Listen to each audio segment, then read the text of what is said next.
We're in sunny Southern California for late night Cubs baseball here on WGN Sports, the first of a three-game series here at Petco Park, the Cubs and the Padres.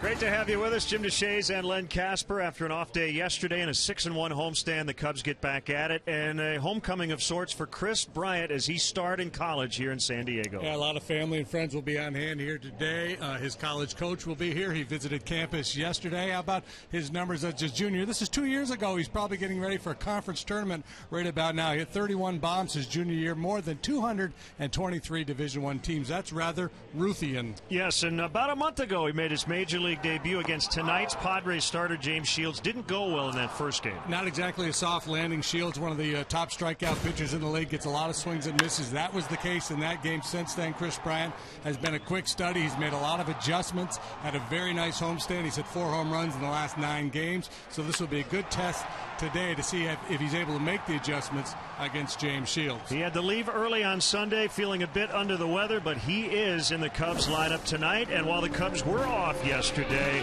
it was a busy day with the roster. More on that coming up next.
Trip 3 here in San Diego and 3 this weekend in Arizona, and the Cubs making a bunch of moves trying to maybe balance the roster a little bit.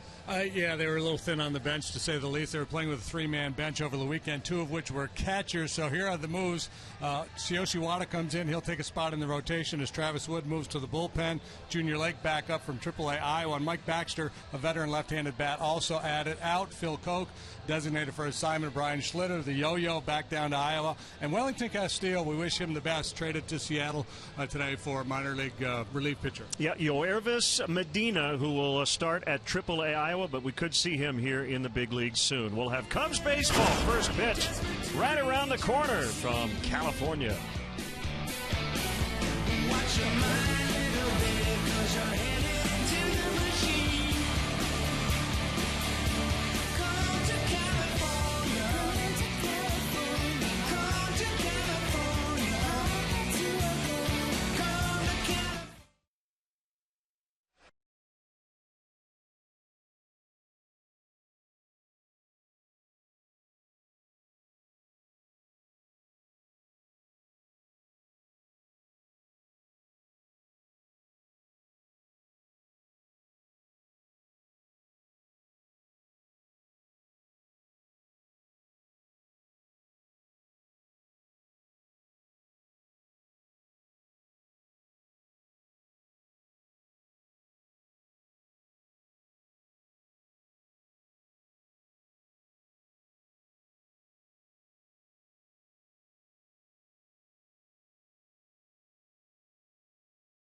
For whatever happens. Honda Dream Garage Sales event. Now it's your Honda dealer. Napa, home of Napa know-how. Ford, America's best-selling brand. Inviting you to go further in our fuel-efficient vehicles. Check out our entire lineup at your Ford store or at localfordstores.com. Subway, make a smart play for savory subs this season. Score more flavor at Subway restaurants. Subway, eat fresh. And by Southwest Airlines. Book your low fare now at southwest.com. Cubs baseball in high definition on WGN TV is brought to you by Xfinity, your home for the most live sports. Cool and clear here in San Diego. Gorgeous night. Both teams coming off an off day yesterday. James Shields and Jason Hamill, former Tampa Bay Rays teammates, on the mound as Shields has started his season 5-0.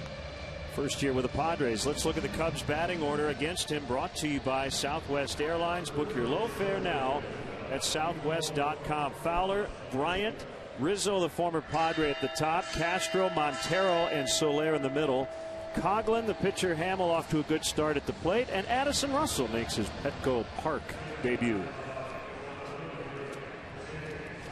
Padres in the field this evening. It's Upton, Venable, and Kemp in the outfield. Will Myers went on the DL, so Venable takes over in center, at least for tonight. Spangenberg, Amarista, Jerko, Solarte on the infield. There's been some changes there as well. Derek Norris behind the plate this evening, and James Shields will do the pitching. He's 5-0, but has a 3.91 ERA. He's won his last 3 decisions despite a 5.71 ERA in those 3 ball games. He's made 8 starts, piled up the strikeouts. He's one of the top swing and miss guys in the National League, but he's given up a lot of long balls. 12 home runs, 8 long ones in his last 3 starts. Dana DeMuth, the crew chief, will work the plate. Paul Nauertz at first, Ed Hickox at second, and Mike Estabrook is over at third. Look at our Gander Mountain game time weather. 63 degrees, light breeze. It's pretty high humidity for San Diego, isn't it? I don't know. I don't know either. It just seems like it is. It's brought to you by Gander Mountain. Low price every day guaranteed. We're going to go with yes. Yes, we're going to go with yes, that it's kind of high for San Diego. So the Cubs had a long 17-day stretch without a respite. Spent the off day here yesterday and right back at it tonight. They're 4 back of the Cardinals, who won tonight in New York, 21-16. The Padres have lost 3 straight, 19-20. Third place in the West, 6 behind the Dodgers, who are in San Francisco tonight. So it's the right-hander Shields, to Dexter Fowler, and a fastball in there at 93 for a strike to get us started. Yeah, Shields, a veteran. He's been around a long time. 119 wins in his major league career against 90 losses. Fastball, curveball change, and he'll cut his fastball. Secondary pitches are really good. The curveball and the changeup, both outstanding offerings for Shields.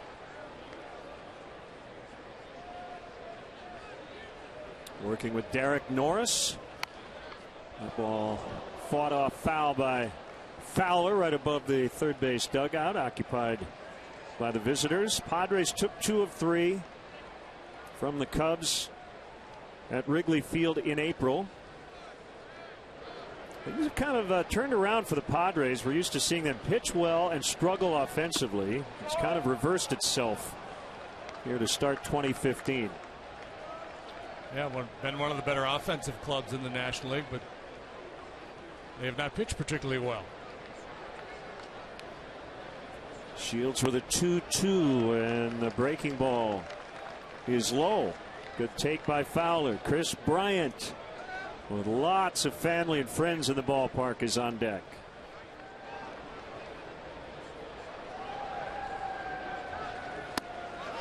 Late swing by Fowler as he realized that's going to be a strike. And that's the first out. Get the sense that Fowler was either looking for a fastball away or perhaps a changeup, and just a little emergency hack there to try to get a piece of that fastball in. He will not be reviewing this tape. This is not going to make the highlight reel for Dexter. So I noticed a nice ovation for Chris Bryant down the left field line. So there's some Cub fans over there, and I think there are a lot of Chris Bryant fans who may be from the area. His college coach, Rich Hill, got a luxury box, and I know Chris's parents are going to be watching the game from that suite. He's from Las Vegas, but played his college ball here at the University of San Diego. And that one is drilled foul down the left field line. We mentioned in the open, he went hitless in his major league debut. 3 of those at bats were against Shields, and they all resulted in strikeouts. And he's been terrific since that quiet debut.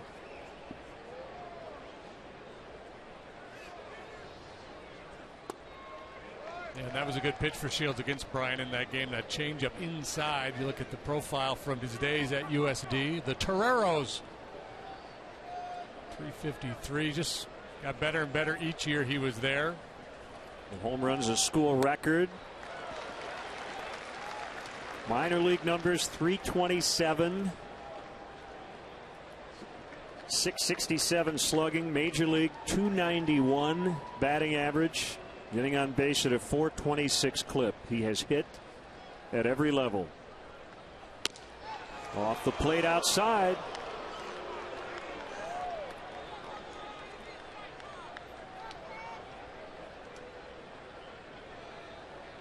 Shields 33 years old. 6'3", 215. And he got him. That was a changeup to get Bryant. Yeah, that's again, he went back to that pitch, and we saw a good bit of that in Chris's debut. That changeup running down and in under the hands. It's kind of a power changeup. It's 86 miles an hour, has great movement, really sells it with that great hand speed or arm speed. The Shields, his strikeout rate is up over 30%. In the top 2 or 3 in all of baseball. It's a ton of swings and misses. Former Padre Anthony Rizzo, ball 1, putting together an MVP-like start to this season. But his 2011 MLB debut is a nice reminder for Cub fans who may watch a few of these kids struggle, like Javier Baez did last year. Anthony hit 141 with 1 home run in 49 games with the Padres before he got traded to the Cubs.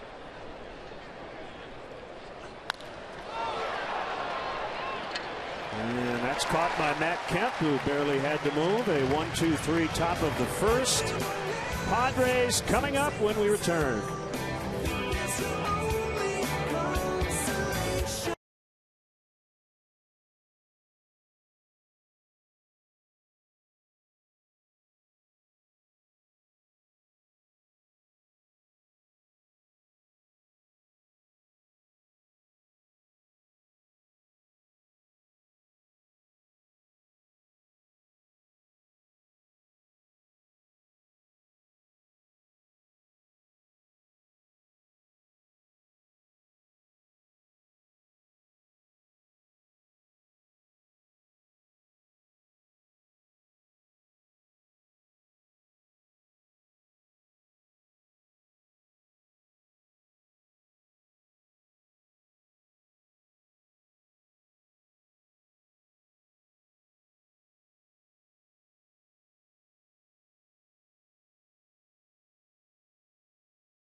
hitters ever. Tony Gwynn honored all around this ballpark. Let's look at the Padres lineup. We mentioned they're scoring a lot more runs this year. Corey Spangenberg is at third. They're dealing with some injuries, though. Derek Norris off to a good start.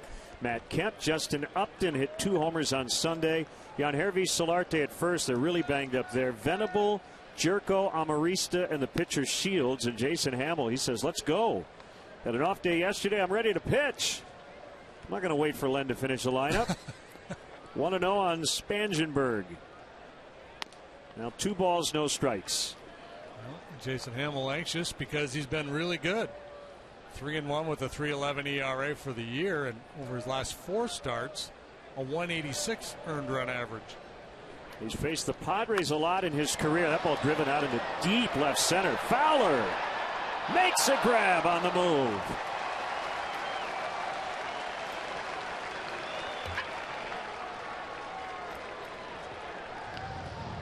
Well, if you want to stretch your legs in this outfield, there's a lot of room to do it. You see where Fowler starts. He's playing fairly shallow for Spangenberg. Gets a nice break on this ball. Hauls it in. Double, possible triple, dies in the glove of Dexter Fowler. Would you imagine his route efficiency was? It looked pretty solid. Pretty good. Yeah, I'm going to give him 6.7. Without really, just off the top of my head. Here's the catcher, Derek Norris. And he takes a fastball for a strike. Jason pitching like his hair's on fire. Let's get out and enjoy some of this nice weather. Well, there are the numbers. This is his 8th start. Lee gets 235 against him. A strikeout to walk ratio among the best in baseball. Punched out 41. He's only walked 6. Padres averaging about 4.5 runs per game. Average puts them 4th in the National League. That's their highest ranking since 1997. They're just not getting enough people out. 13th in the National League in runs per game allowed. And very high expectations going into this season. What a play by Bryant on the backhand, and he'll get Norris. Couple of Gold Glove type plays to back Jason Hamill here in the first inning. Yeah, that's enough for a pitcher to go, all right, I'm just going to throw it in there and let him take a whack at it. My boys have got me covered tonight. First Fowler, now Bryant. How pretty that play was. That is reminiscent of Chris Bryant's debut. He struggled at the plate, but he had a big day defensively. It's about as slick as it gets right there.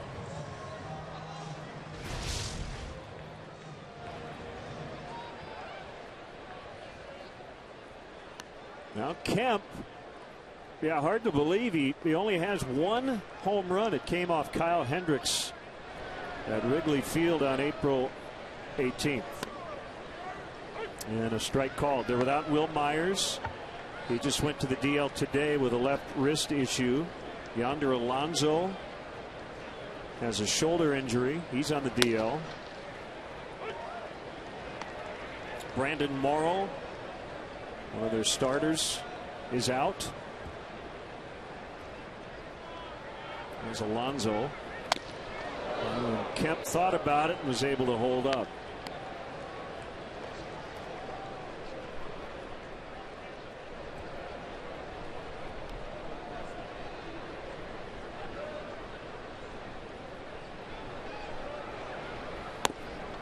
We had a shot at Bud Black. He's been here a long time. They've had a lot of stability in the dugout. This is his 9th year. They have not had a lot of stability here lately in the GM chair. And A.J. Preller took over late last year. And with all the offseason moves they made, J.D., there's speculation that the heat is on. Yeah, I would think they came into this season with very high expectations. They've bumped the payroll up significantly.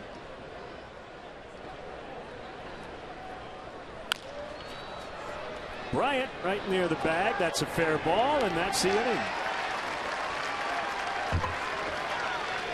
So Jason Hamill pretty happy about his team's defense. Chris Bryant happy to be back at San Diego.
on the WGNTV.com. Right now, click on the WGN Sports Game Zone banner and connect to all the up-to-the-minute stats and info while watching at home. Game Zone is sponsored by The Great Escape, pools, patio furniture, hot tubs, and more. Everything you need to have more fun at home this summer. Starlett Castro bounces to Alexi Amarista. One pitch, one out here in the second. Shields started the ball game with a couple of punch outs. His start against the Cubs back on April 17th. He had 9 strikeouts in that game. And he does it in a variety of ways. That was a backdoor cutter that got Rizzo. That ball was actually outside. Good changeup to Bryant. Castro saw the hook, so he gets him with a variety of different weapons. His strikeout rate is 31%, which is third best in Major League Baseball, and significantly higher than what he has done in his career. Using the curveball a little bit more. Here's Miguel Montero. Cubs down to 2 catchers on the roster after the trade of Wellington Castillo to Seattle. Padres overshifting against Montero to the right on the infield. Slightly toward left in the outfield. He leads all National League catchers in OPS. Derek Norris tied for 3rd.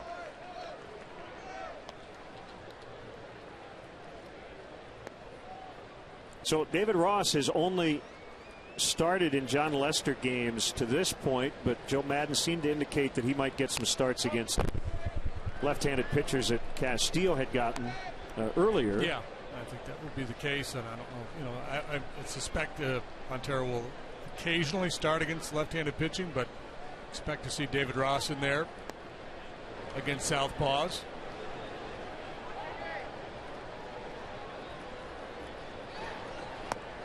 Swing and a miss. Bottom fell out of that curveball. Well, the other piece of it too for Shields is, this is his first go around in the National League, so a lot of these hitters don't have much of a book on him. They're getting their first look at him, so that's probably adding to those high strikeout totals as well.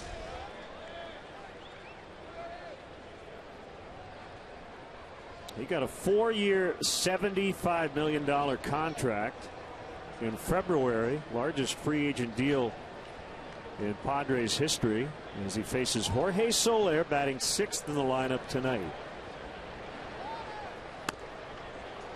Outside, ball 1.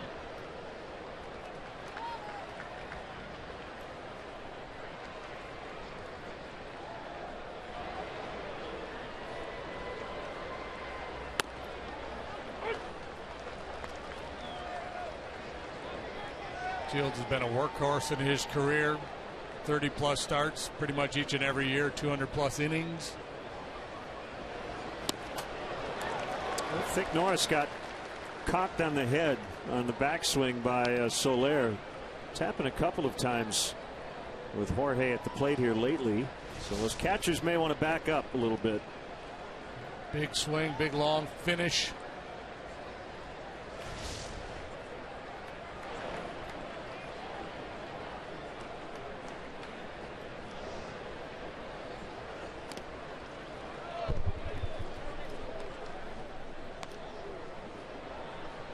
This has long been known since it opened in 2004 as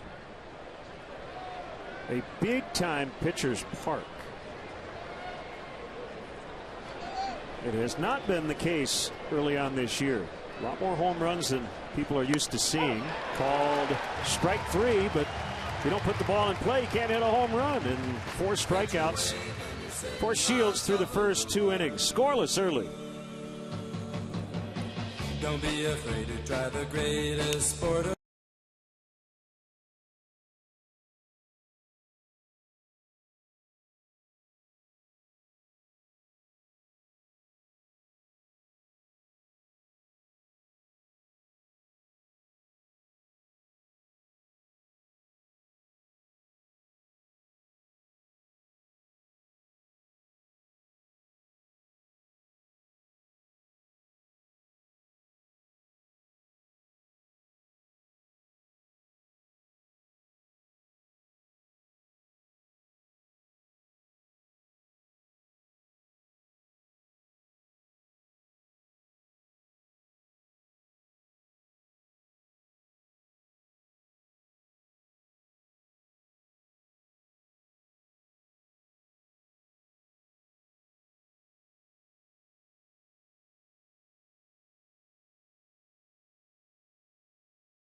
Memorial Day. Boy, this is a good-looking homestand. The Nationals are in, and then Kansas City for a 6-game homestand. Make sure you plan ahead.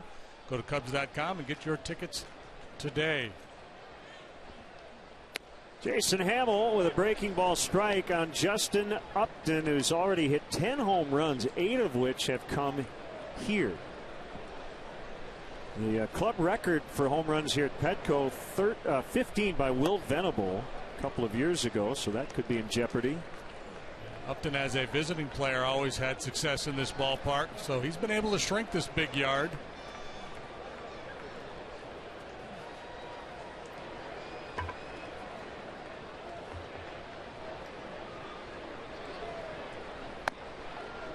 One and two. So to complete the thought earlier, Petco Park 4th in the National League according to HitTrackerOnline.com in home runs per game, 2.35. Last year was 1.25. There are a lot of theories about it. The weather has been fairly warm. Upton hit 2 on Sunday against the Nationals. They've reconfigured left field. They've got a huge HD board, and they think that maybe that's cut down the wind a little bit. Padres had that busy offseason. Called strike 3. The pitching hasn't been quite as good, so you add it all up, and yeah, there you go. It's a different feel in this ballpark. The nature of the game has changed. You know, we're just to the quarter pole this season, but it's really a remarkable turnaround. Padres, who were historically bad offensively last year. Upton is obviously doing his piece, but it's surprising to me they're not getting a whole lot from Matt Kemp. So when you hear those numbers about the improved offense, you would assume Kemp would be a big part of it. So far, he has not. Solarte, really their third string first baseman, with Alonso down and now Myers out. Solarte had played 1 minor league game at first prior to this year. This is his 14th game at first and his 12th start. 2 home runs, 1 came at Wrigley in April.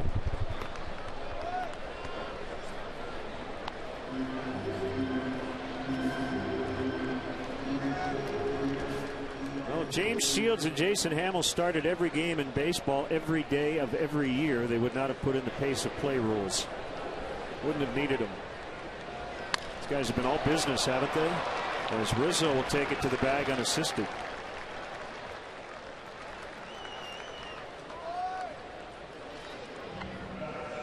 Kept really good in the second half of last year, and the Padres are hoping for a similar turnaround here this year. Justin Upton will be a free agent at the end of the year, and he's putting up very good numbers, so he's going to get a big paycheck. James Shield, durable, dependable, really good with the Royals last year.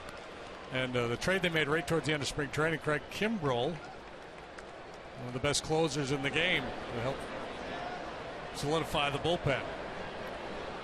And he's 10 out of 11 so far in save opportunities, with a high ERA. The 0-1 to Venable, 0-2 he went. So with the additions, that means some guys have moved on, other guys have had to take a lesser role, including Venable.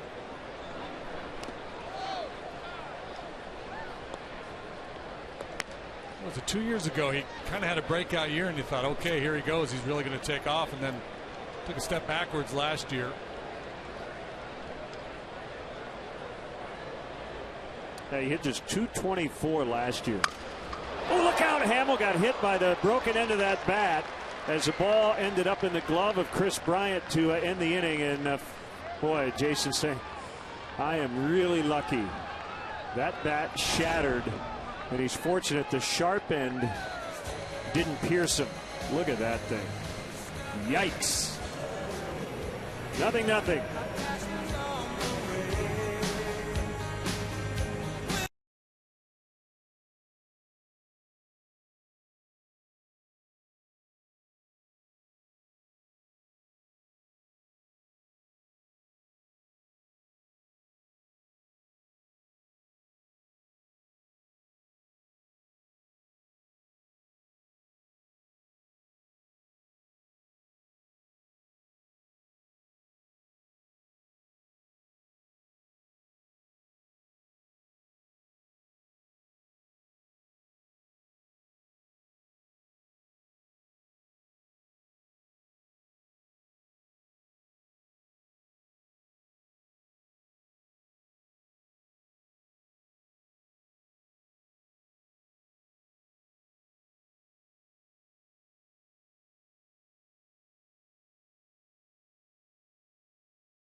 TV.com, sponsored by Jeff Vukovich, your nationwide insurance agent serving the area for 37 years.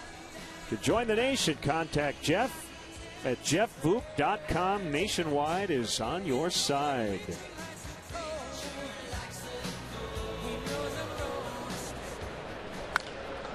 Chris Coghlan, deep right center. It is gone. A home run.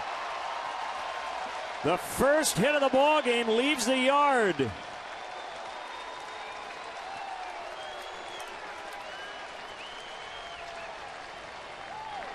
That had a sweet sound, didn't it? It sure did. Number 5 for Coghlan. First pitch swinging. Shields tries to get the jump on him with a fastball right down. What's the street out there? Pick a name. Tony Gwynn Drive. Tony Gwynn Drive.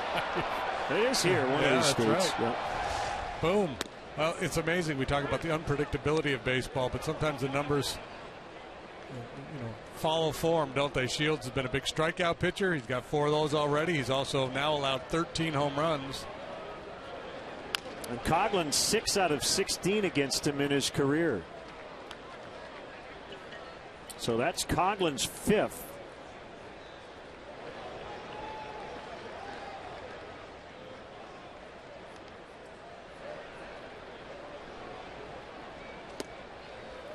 Swing and a miss. Hamill strikes out against his former teammate. Well, we've talked all year about the Cubs and their patient approach, how they lead the league in pitches per plate appearance, and how that really serves them well. But understandable that Coghlan or any of these Cub hitters tonight would go up there looking early for a fastball off Shields because his secondary pitches are so good. His curveball and changeup are outstanding pitches. So if you get a fastball in the zone early, probably a good idea to take a whack at it. Addison Russell, the high foul that's going to get out of play. And let's check out Southwest Airlines. How far did it fly? What's your guess here, JD? Well, There you go, 420. He hit it a long way. Go to WGNTV.com/contest for your chance to win one of 5 pairs of tickets anywhere Southwest Airlines flies in the U.S. or Puerto Rico.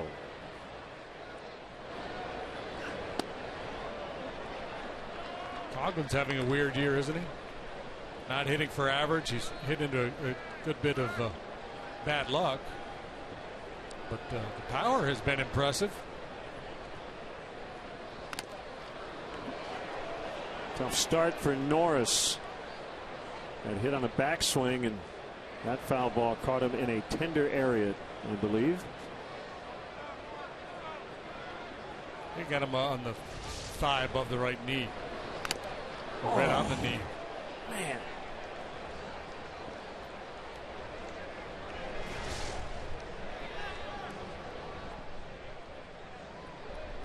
Yeah, certain spots, direct hit off the knee, big toe. Well, right, so the shin guard obviously has that hard plastic, but there's also some soft areas because they have to bend, right? There has to be a little flex there. So, and I think they've added a little extra protection when they do bend the knee that they didn't used to have, but it's still gotta hurt.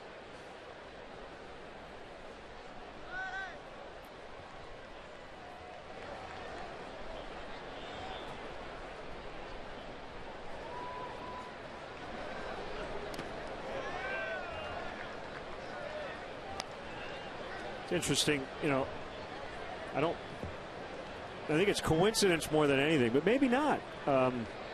James Shields' windup reminds me a little bit of Matt Garza's, and they were in the same rotation together in the Tampa Bay system. Am I off base on that?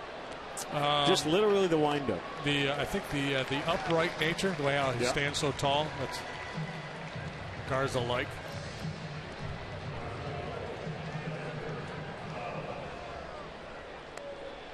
Well, he's been durable.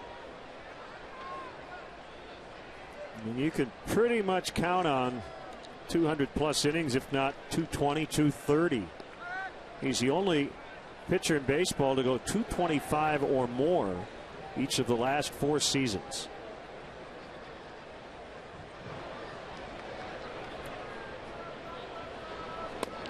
And so as you're contemplating, if you're the Padres or anybody else that was negotiating with him this winter, the Cubs included, that's the conversation you have, right? Well, he's proven to be very durable, so that's a good thing, but he's also made a ton of pitches over the years. So and he's 33. Yeah, does that set off some alarm bells? Because I think that's exactly what we said about Bronson Arroyo when he went to the Diamondbacks. They're getting a guy that takes the ball every 5th day, gives you 200 innings. Well, there's an inherent risk with these types of deals.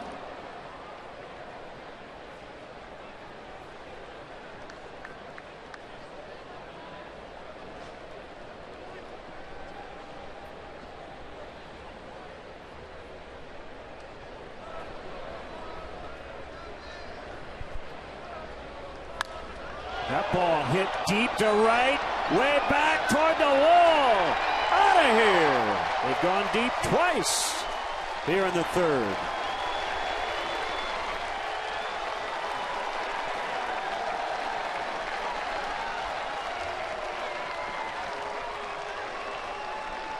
Think back to Fowler's first at bat when he took that emergency hack at the inside fastball.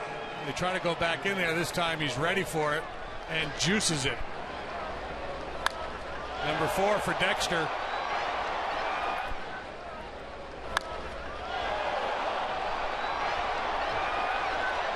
Well, the location on the 2 home run pitches, about as perfect as it gets for a hitter, and the opposite for the pitcher. That's why James Shields was yelling at himself.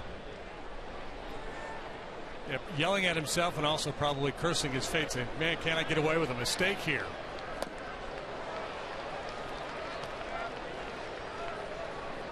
Number 4 for Fowler.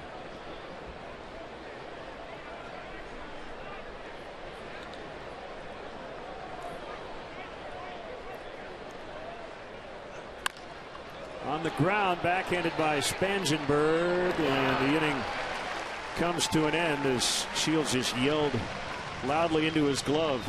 Coghlan to lead off the inning. Fowler 3 batters later, and it's 2-zip Cubs in the 3rd.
Jason Hamill staked to a 2-0 advantage as he faces Jed Jerko. And he bounces foul. Jerko got off to an abysmal start. He hit a .135 in April.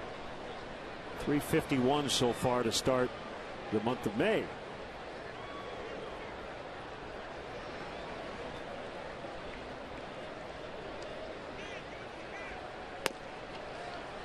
Good breaking ball on the outside corner.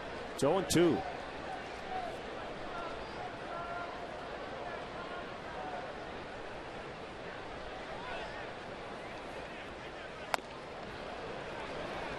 So Tsuyoshi Wada will join the rotation tomorrow.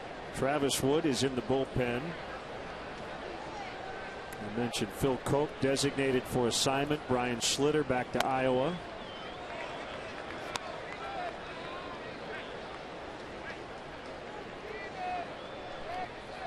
Yoervis Medina will pitch out of the bullpen at Iowa, but adds to some depth in case the Cubs need to make changes down the road. And Jerko went. That's strike 3. Cubs baseball is brought to you by Budweiser. Still brewed the hard way. This Bud's for you. The Gaslamp District, we are right there. A couple of blocks away, and all kinds of great restaurants and taverns. A lot of Cub fans in town. Bumped into a few people walking around today. Bob and Sharon are here. Right down the road from Wrigley. I'm very excited to be here. Hamill getting after it, boys. He does not need a shot clock here tonight. Don't get it and go. 2 strikes on Alexi Amarista, the shortstop. Very slow start, hitting under 200. And I want to give a shout out to Frank Lombardo, diehard Cub fan. Got a 65th birthday coming up. Little Frank watches every game in Glen Ellen, and we're thinking about you. As Amarista stays alive, Shields on deck.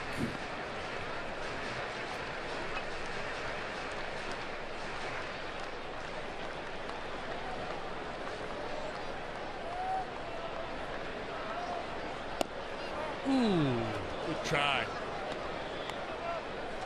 It's the one Montero wanted on the previous pitch. Montero wants this one up. And we'll do it again.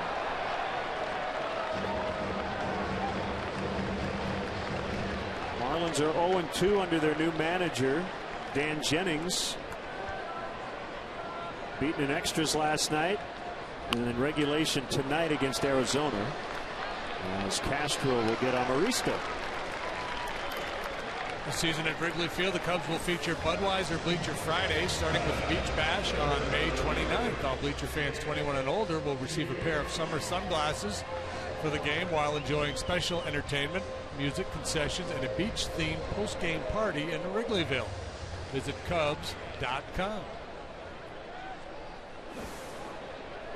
8 faced, 8 retired for Hamill to start this one, and now it's James Shields. He can hit a little bit. And a healthy swing at that pitch.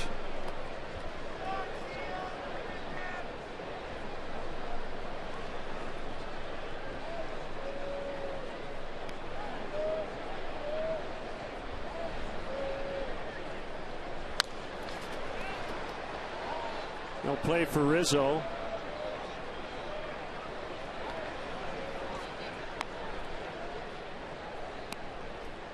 Talking about Chris Bryant returning home in a way where he played his college ball. Welcome back, JD. 15 starts with the Padres, 1992. 1992, right? Over at Jack Murphy Stadium back in the day.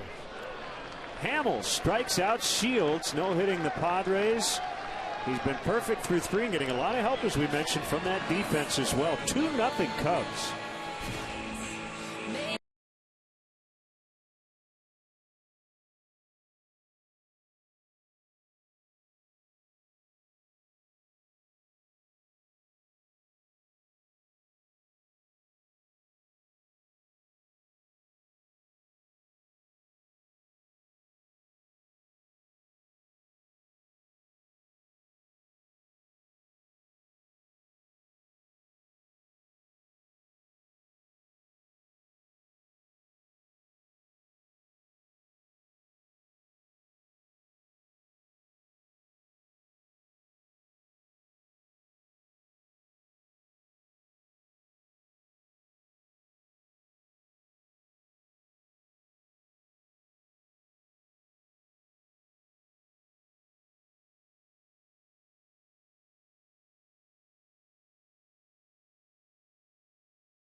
from Coghlan and Fowler.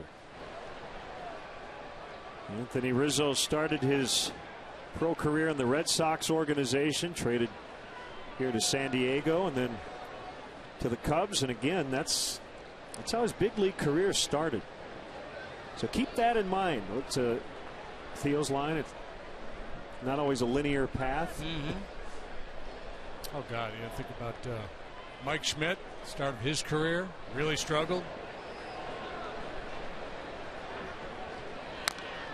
Bounced foul. More typical for a player to come to the big leagues, scuffle, get sent back down, regroup, come back, and then start to figure it out, than as opposed to just first time called up, take off and go.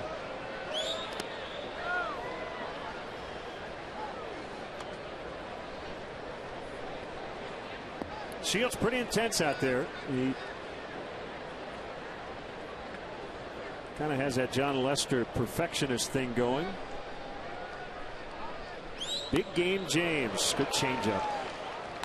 Not the location, but it's more about getting that. Look at this. Get a little shift going on in the infield. Yeah. Spangenberg and Amarista are going to swap spots. After two strikes. Yeah. In the middle of the at bat.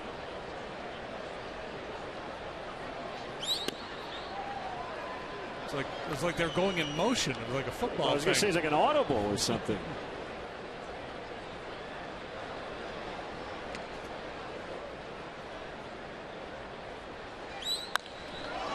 Line shot, and Kemp misjudged it.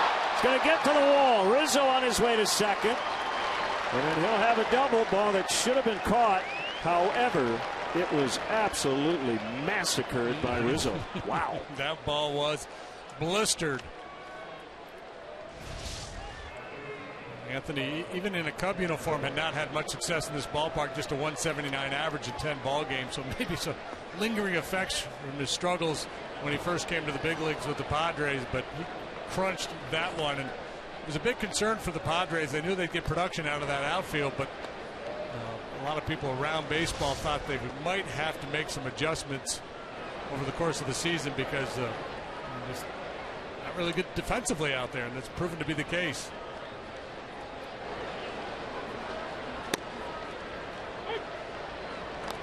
Strike on Castro, who made an out in the first pitch of the second inning. So 0 for 1 tonight. RBI chance here.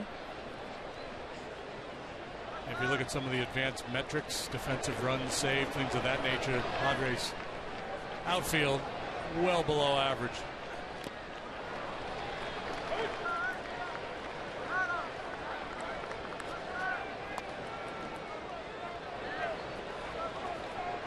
I mentioned they've got Solarte kind of playing out of position at first.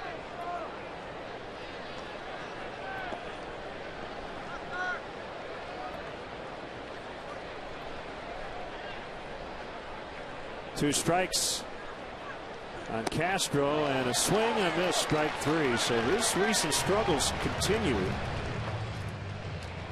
Hitting right around 200 over his last 15 games coming in.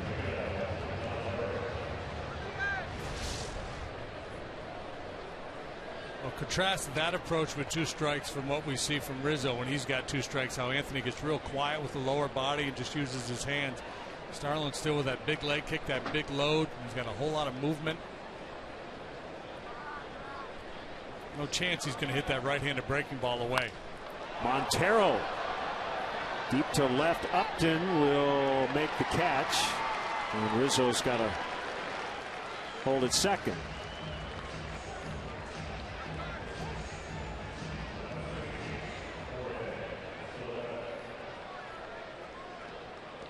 So 2 outs, and it's Jorge Soler.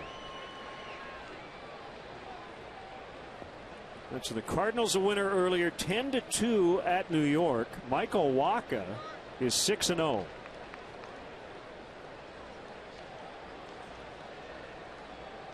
Seven innings, 2 runs.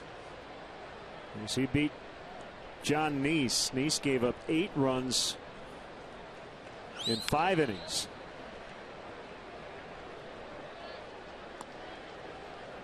I see where Bryce Harper hit another home run tonight. Yeah. His 15th.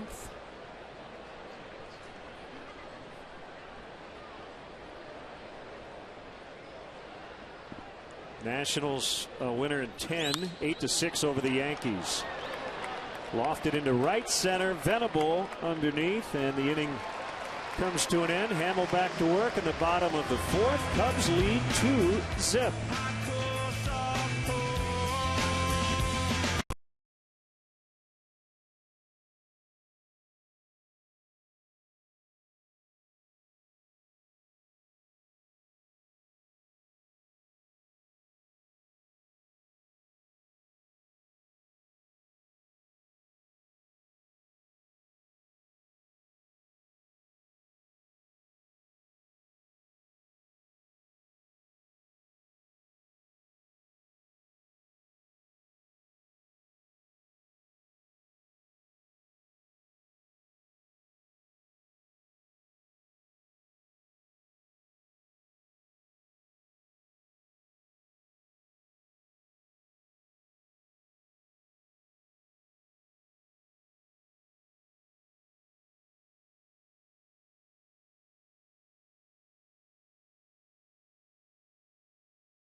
How quiet he gets, especially with that lower body with 2 strikes. And then on the right, you see Starlin with that big lunging leg kick. And Astro delivered the ringing double, or excuse me, Rizzo did, and Starlin punched out. Here's Spangenberg against Hamill. The 1-0 pitch, and he went after it, 1-1. You know, having said that, you know, we've seen Starlin plenty of times with that approach, being able to put the ball in play. You know, he has real good eye-hand coordination, and he usually can get the bat to the ball. So that Washington game? Yes. Ryan Zimmerman hit the home run in the 10th. He's got a knack for that. Thomas Boswell just tweeted that was his 10th career walk-off home run. Yeah, he's done it. I think when they first opened the ballpark, yeah, he did that.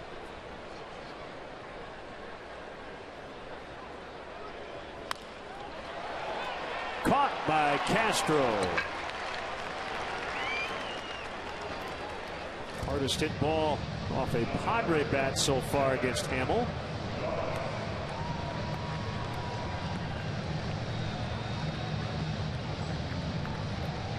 In the proverbial rocking chair here. 10 up, 10 down, 46 pitches, 32 strikes. 15th career start. Sorry, 14th for Jason against the Padres, the most he's made against any opponent. High ERA of 5.06 and a 4-3 record. No decision. April 17th at Wrigley Field.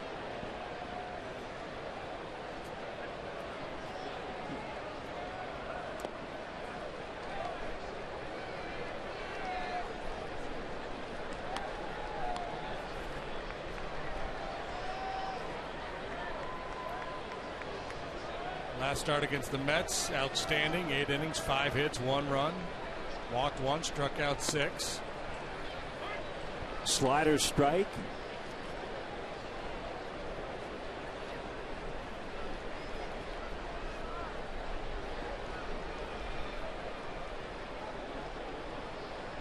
Gets a sign from Montero, and that ball bounced foul. Got a lot of bite on the slider tonight. Yeah, and it's the kind of night where you can work quickly because it's always the case out here. Almost always, it's cool, fresh, crisp night, and there's some nights, other places where it's hot and steamy, and you're trying to conserve your energy, so you work a little more slowly, a little more deliberately. Here, it's fine to let's get it on, get it and go, and stay on the attack. Got these Padre hitters back on their heels.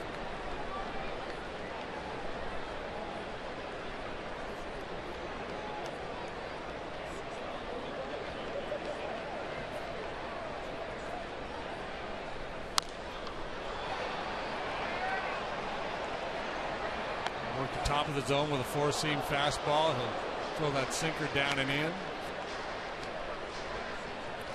Did you know, since 1969, when the Padres franchise began, the Cubs have gone 115 and 115 here in San Diego, and the run differential is 1 run. I did know that because I saw that note earlier today. Cubs have been outscored amazing in San Diego by 1 run. I guess they're +1 with the 2-0 lead. Yeah.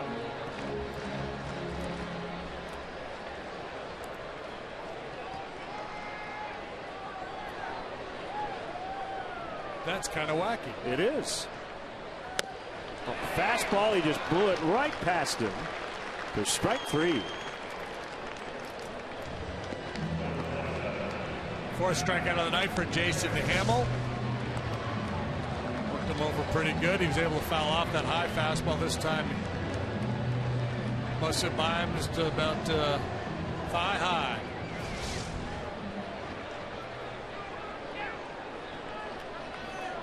Kemp grounded out to third in the first inning.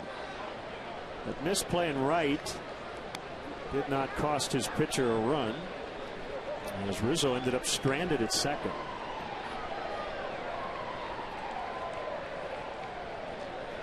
Yeah, that's one of those deals you hope doesn't come back to bite you. Hamill in complete control of this game, but obviously Padres a much better offensive team this year than they've been in the past, so 2 runs might not be enough tonight. You'd love to take advantage of those leadoff doubles. That's also where you mentioned the defensive metrics. That went down as a double for Rizzo, but a ball that should be caught. So you can't just look at fielding percentage.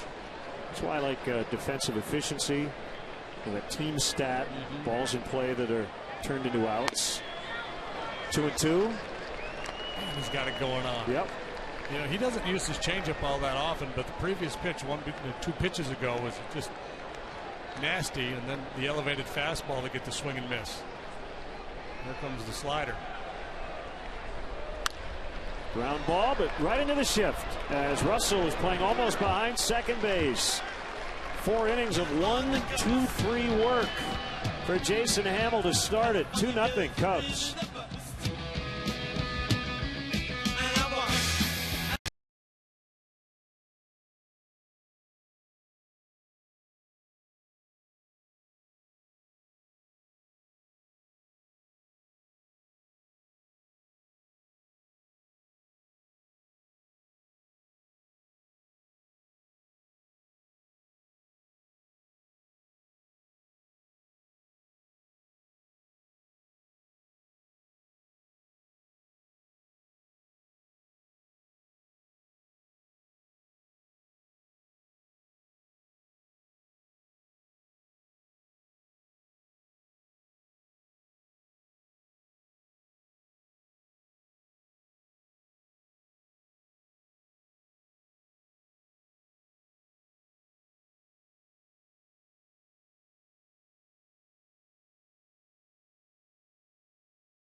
A little liberal on the selfies.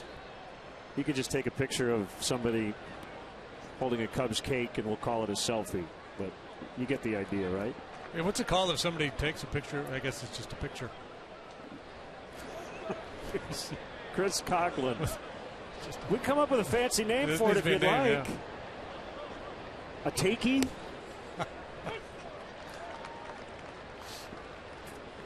A you-takey. A non-selfie.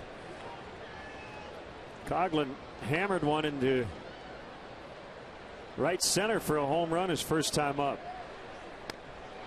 Changeup, he missed it. Didn't miss this pitch. He jumped on a first pitch fastball. Middle in and down a little bit. Pretty swing. Really got through it. You saw the big high finish. So this at bat starts breaking ball changeup.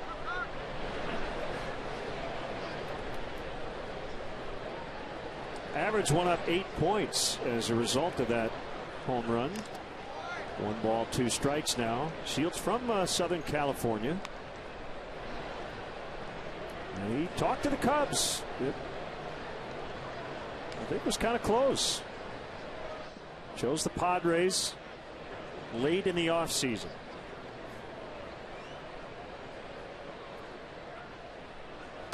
Swing and a miss. Strike 3.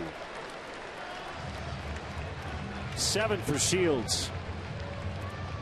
On a Wednesday, May 27th, the Cubs play the Nationals. First pitch is at 7:05, and the first 10,000 fans at the ballpark will receive a Cubs hat presented by Conquer Cancer Foundation. To purchase tickets, visit Cubs.com. I'm trying to read fast because Jason Hamill's working so quickly. Caught up in the pace of play here tonight. Hamill now at the plate.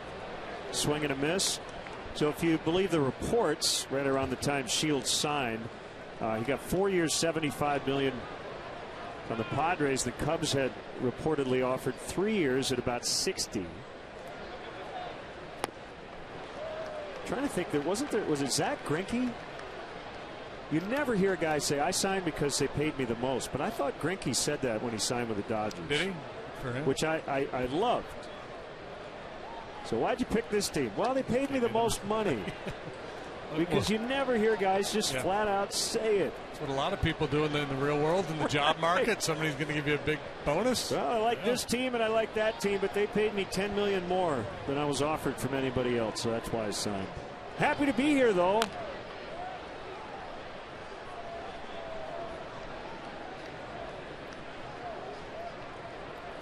Yeah.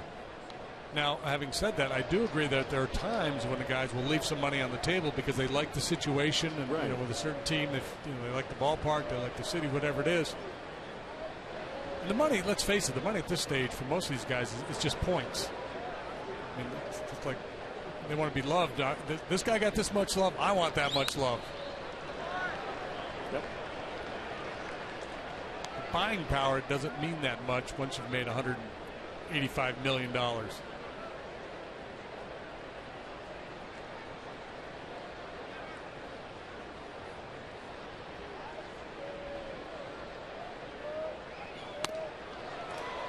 Hamill strikes out swinging, which, considering how he's pitching tonight, may not be the worst thing in the world, and he heads back to the dugout. Cub fans, show your Cubby pride with Cubs checking and an official Cubs MasterCard debit card, only available at your local Wintrust Community Bank. Go to wintrust.com/Cubs to learn more. Member FDIC.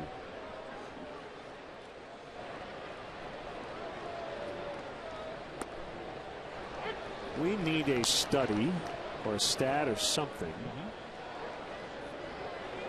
of starting pitchers in the National League reaching base and the possible effect it has on their pitching, because we often assume that it does. And whenever somebody struggles on the mound after, legging out a double or being on base for a fair amount of time the previous inning, we tend to do the cause and effect thing when it may have nothing to do with it.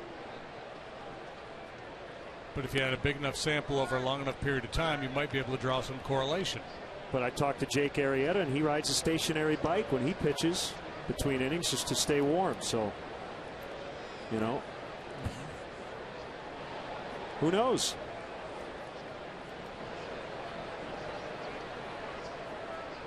I couldn't really tell you I wasn't on base enough. It's too long ago. Yeah, I would love some anecdotal evidence, yay or nay. But yeah. Well, when it's really hot, you know, and hot and sticky, pitcher working through the middle innings, if he has to go out and run the base, especially if he has to sprint first to third or try to score on a base hit. Face it, some guys are in better shape than others, some guys more athletic than others. So for Travis Wood to run the bases, probably not that big of a deal. For Bartolo Colon, maybe a little bit of an issue.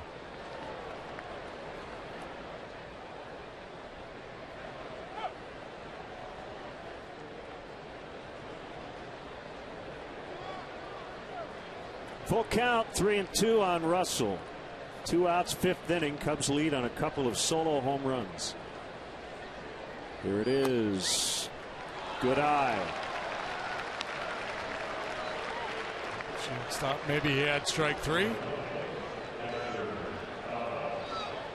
Got an explanation from Dana DeMuth. Seemed to be satisfied with that. Not that he had any recourse. Trying to paint down and away.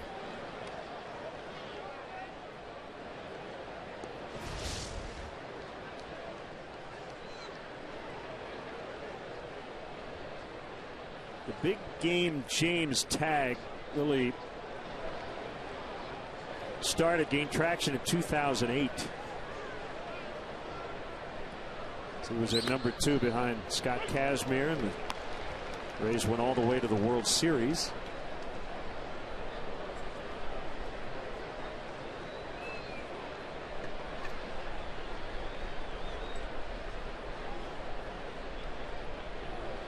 Again, 5-0 to start his Padres career. Yeah, he's kind of been more fortunate than good of late. I mean, he was good last time out. 6 innings of 1-run ball up in Seattle. His previous 2 starts, he gave up 5 runs in each of those games.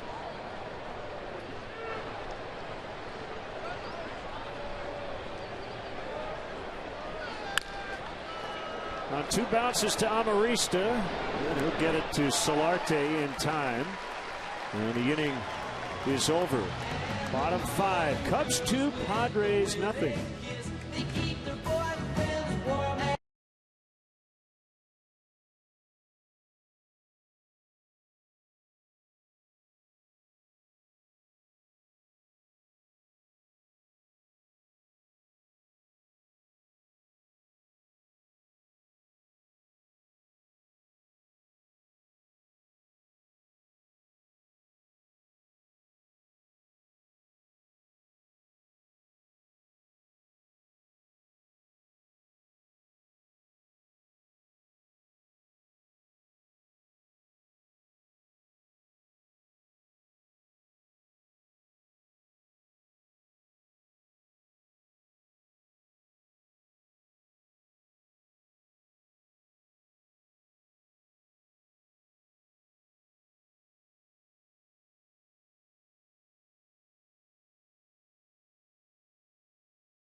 One-of-a-kind game-used Cubs items. This week's auction includes signage from the Wrigley Field collection. Go to Cubs.com/Authentics before Sunday night at 8 to place your bid. That was a pretty good breaking ball, wasn't it? Cubs will donate net proceeds from the sale of Cubs Authentics to Cubs charities. Justin Upton, the first overall pick of the 2005 draft. And he's been traded twice, from Arizona to Atlanta prior to 2013, and then December 19th of 14 here to San Diego. He's only 27, right in the prime of his career, and off to a very good start as he chops to third. Fair ball. Bad throw, Chris Bryant, and Upton is aboard, and he'll be allowed to take second. That ball apparently got out of play.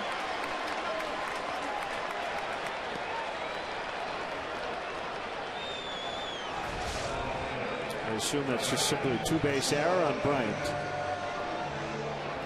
Gets in pretty good shape and just gets underneath that throw a little bit. Rizzo tries to maintain contact with the bag. If he leaves his feet, he probably catches it. But if he does that, he knows that Upton's going to be safe anyway. So he tries to hang on as best he can to the base. And Upton ends up at second base. So an error on Bryant, and their first base runner tonight after Hamill had retired the first 12. A couple of sparkling defensive plays behind him, one by Bryant. That time the defense lets him down. First pitch was a good one here to Solarte, by the way. Cubs snap their 8-game errorless streak. See Anthony trying to hang on and stretch for that ball. So close.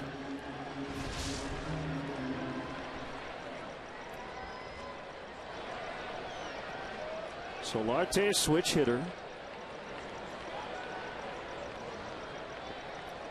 And the 1-1. Base hit right field. Upton will be sent by Glenn Hoffman, and he's going to score without a throw. And the Padres are on the board, the hit board. And more importantly, the run board. It's 2-1, and that'll be an unearned tally.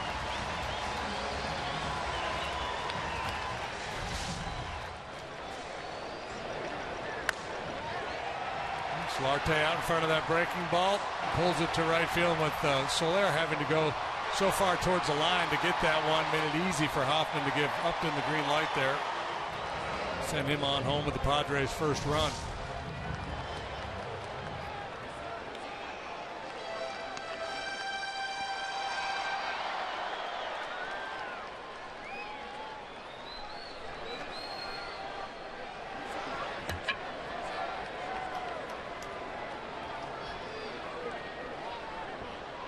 So Solarte at first, nobody out. Venable with a big swing and fouls to the screen.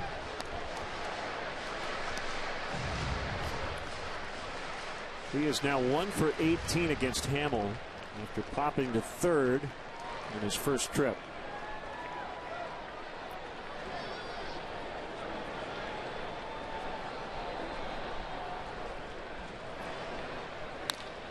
Double play ball. Russell, Castro, Rizzo.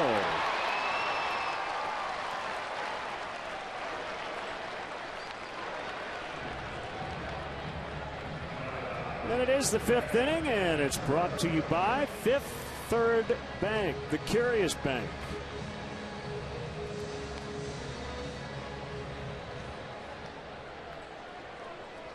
Now Jerko, the second baseman.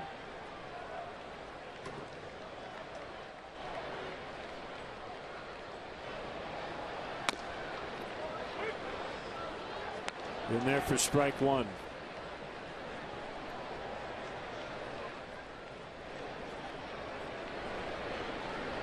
Hamill 4 strikeouts, no walks. So that gives him 45 punch-outs and 6 walks. Among the league leaders in that ratio.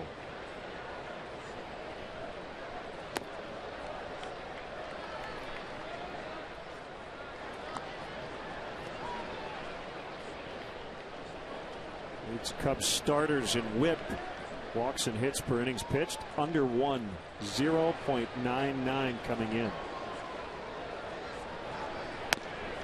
He kind of flying beneath the radar because of, the Lester signing and Arrieta the year he had last year and the way he started this year. Jason Hamill kind of just doing his thing, but he's been well above average.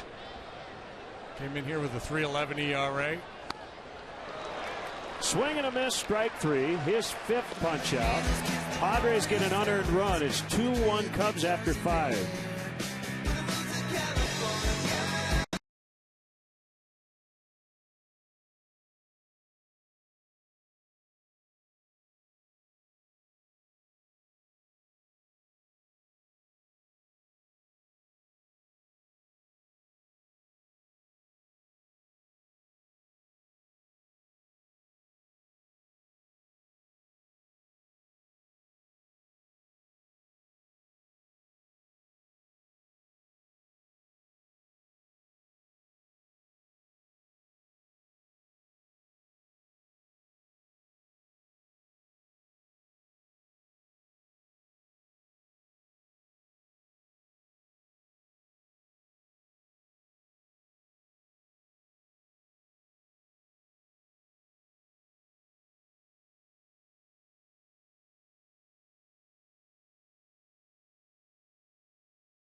That's Wilco, California Stars. And hey, we've got our 4th Chicago version of Hot Stove Cool Music coming up.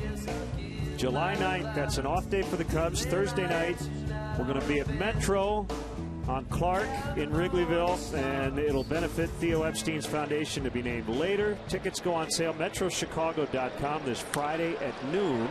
Base hit, Chris Bryant finally gets that hit off James Shields after starting his career 0 for 5 against the right-hander. Good start to the 6th after the Padres just got on the board. I think this is something we've seen a little bit more from the Cub hitters here. 2nd time through and now 3rd time through. A little more aggressive with Shields attacking that first pitch.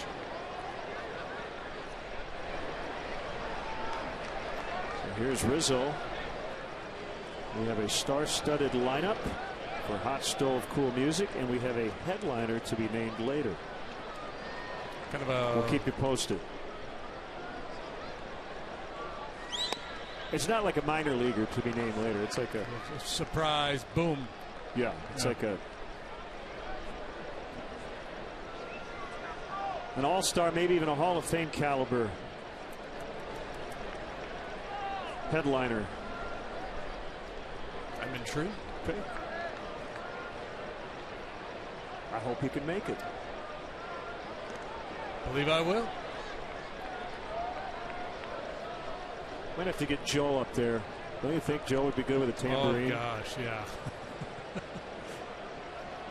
I don't know. I don't know if he has any skills at all, but yeah, give him a cowbell or something. Yeah. I think he's game. Off the outside corner on Rizzo.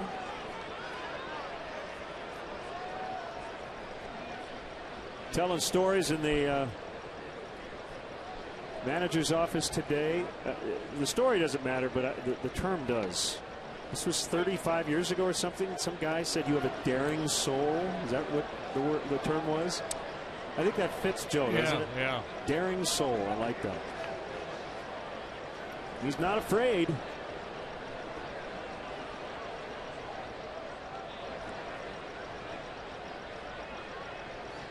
Swing and a miss on the changeup.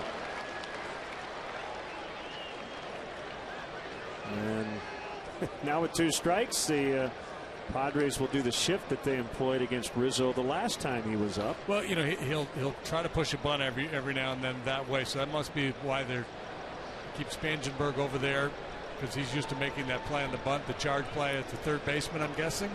And then with 2 strikes, when it's highly unlikely that he would bunt. They throw Amarista back there because he has better range. So Spangenberg staying there just in case he bunts. And then with 2 strikes, the likelihood that he bunts goes way down.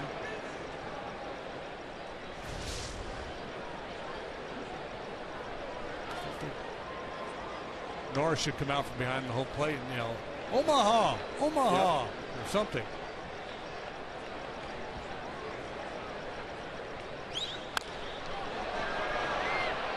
Amarista on the back pedal makes the play. 1 out. Hey, by the way, Robbie Gold gave us a scoop a couple of weeks ago, and we didn't even realize it. About the rule change? Yes. I remember he said, yeah, they're going to move the extra points back. And I'm Googling after he was on. I couldn't find that they actually had done it, and they finally did it. Yeah. Thanks, Robbie.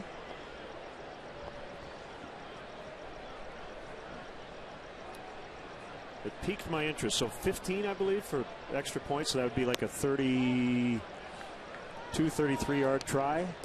2-point conversions from the 2. Yeah, I don't know the new rule. I think that's what I heard. Trying to incentivize the 2-point try.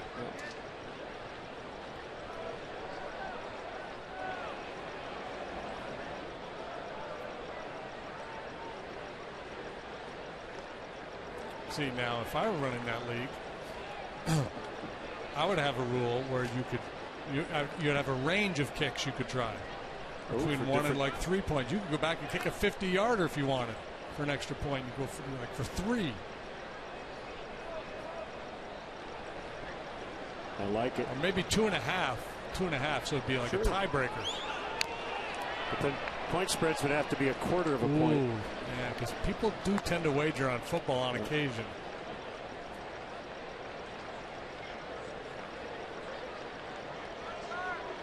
It's true.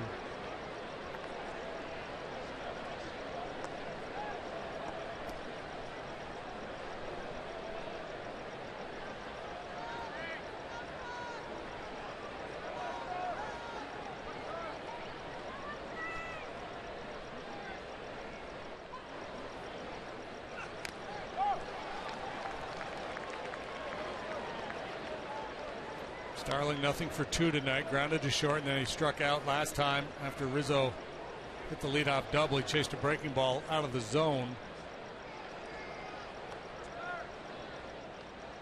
I suspect Shields will go back out there.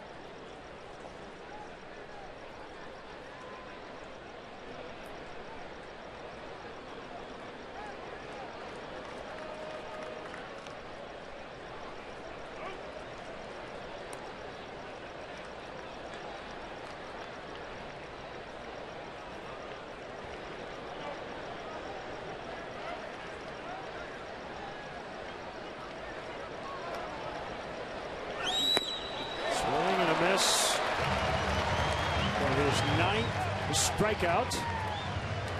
Text Subway to 97999 right now for your chance to win 6 meals from the Simple 6 menu at Subway. Subway, eat fresh. Message and data rates may apply.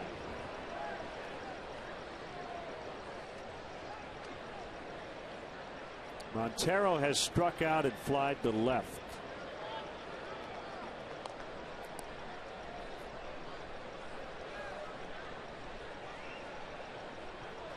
Bryant gets a little more aggressive lead, tries to steal a bag here.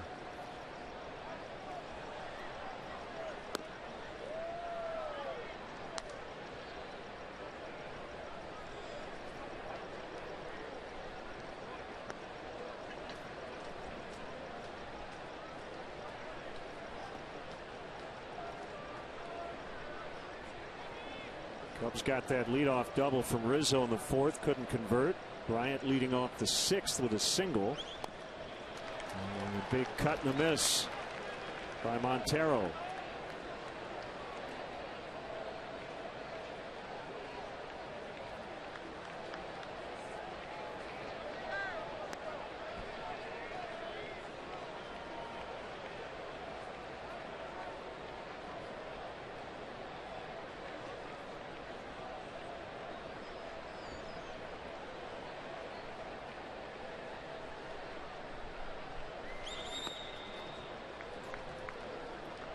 Mentioned the Wellington Castillo trade off the top of the show.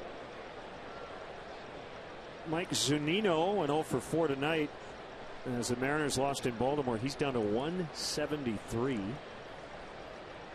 And Lloyd McClendon was quoted as saying, happy to have Wellington Castillo, but Mike Zunino is still my catcher. Prop up Zunino.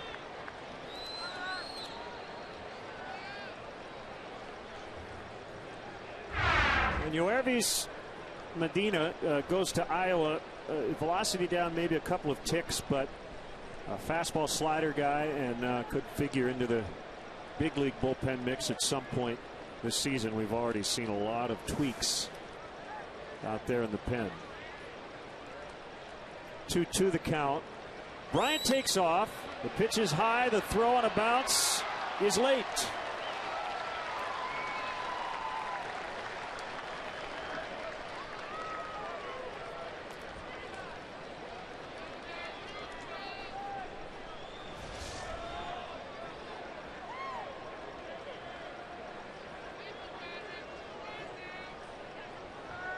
Norris has been a lot better at nailing would-be base stealers this year. He's already caught 13 guys. The 29th successful steal against him as Montero is the 10th Cub strikeout victim of James Shields. But they lead this ball game 2-1. Don't be afraid to try the greatest sport around.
Jason Hamill was perfect through the first 4 innings of this ball game. An unearned run in the 5th got San Diego on the board, but right now Hamill with a 2-1 lead. Mazda conviction, creativity, courage.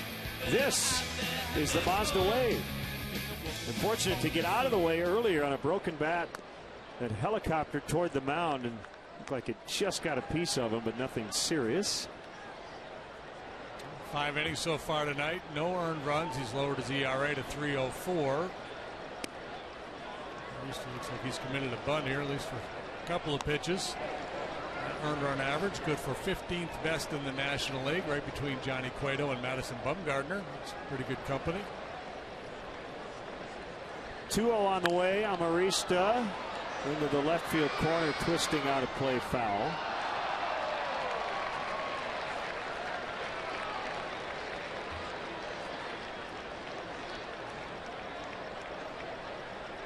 Shields, then Spangenberg for the Pods here in the 6th.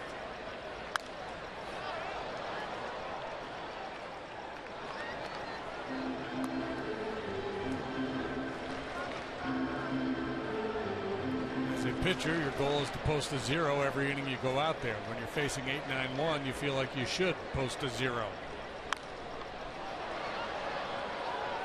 So this ballpark will host next year's All-Star game. When you realize Cincinnati has this year's, you may say, wait a minute, National League Park 2 years in a row. The American League will bat last next year. Swing and a miss, strike 3. So that'll be a little different.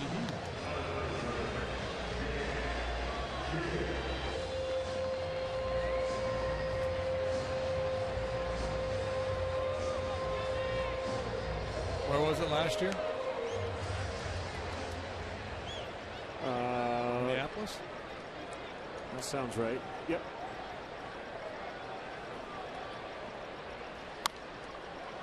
I can't remember our last series. No, You're asking me who hosted the All-Star game last year?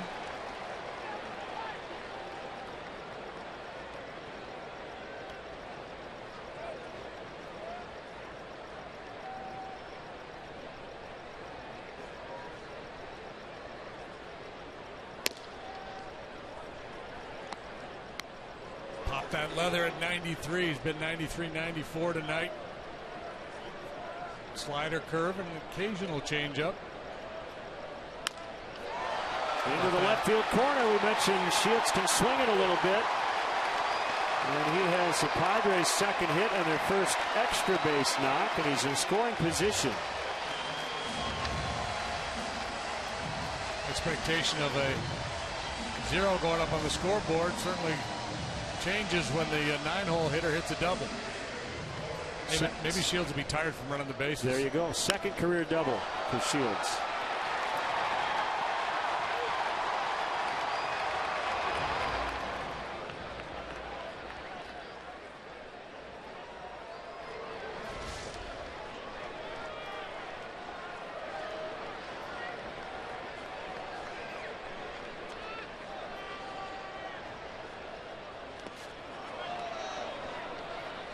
Strike on Spangenberg, who went 10th overall in the 2011 draft after Javier Baez to the Cubs and before George Springer to the Astros.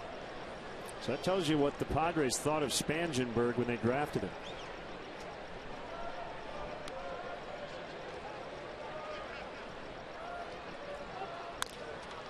On the ground, Russell will come in and make the play. Shields now at third, 2 outs.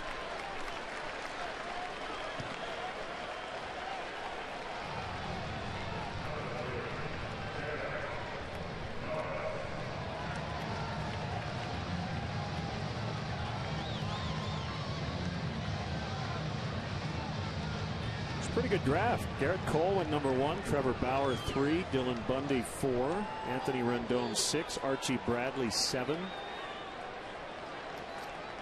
You know, I think the clubs have gotten better, haven't they? You know, you look back in the history of the draft years ago, there was a lot of misses in the first round. Not so much these days.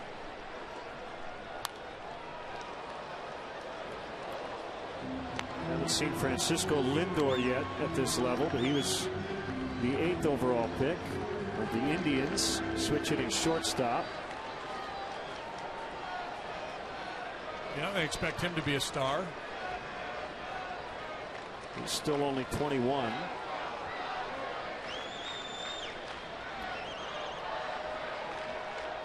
Jose Fernandez went 14th. This should get Hamill out of the inning as Russell just into the outfield grass gets Norris, and the inning is over. Take it over, Ramones.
James Shields has given up a couple of solo shots, but still very much in this game, and he has missed a lot of bats.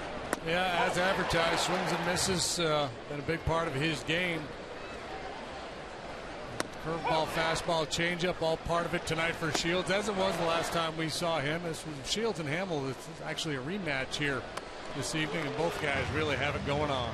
Speed Replay brought to you by Xfinity, your home for the most live sports.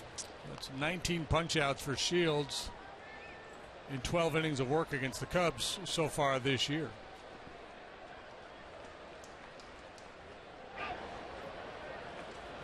He's one of those guys, too. He gets a lot of swings and misses in the strike zone. A lot of guys get you to chase, but he gets a lot of swings and misses in the strike zone.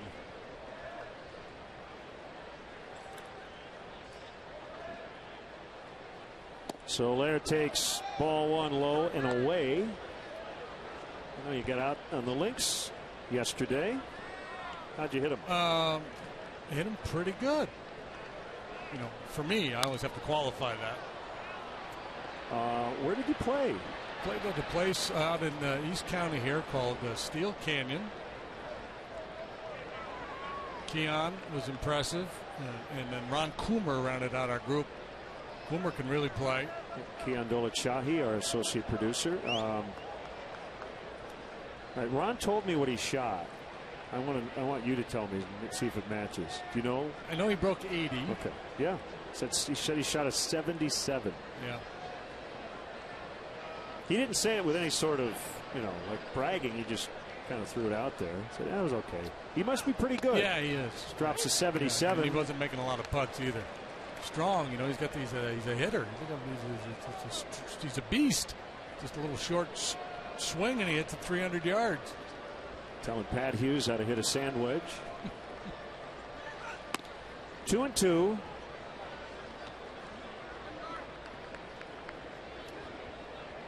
Well, Cubs could use a little insurance here heading into the late innings.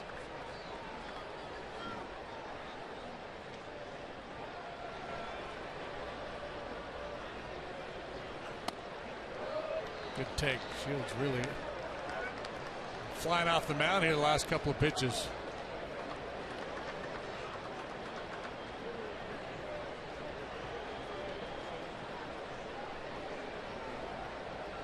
Breathing hard here in the 7th. And here comes his 3-2.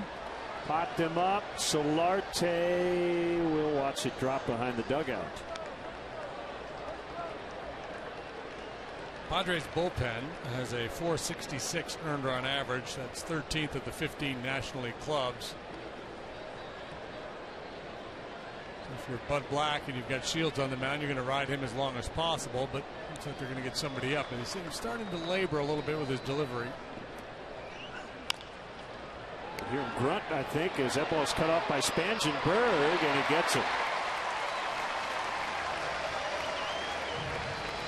Yeah, it's a little more labored right now, the delivery for Shields.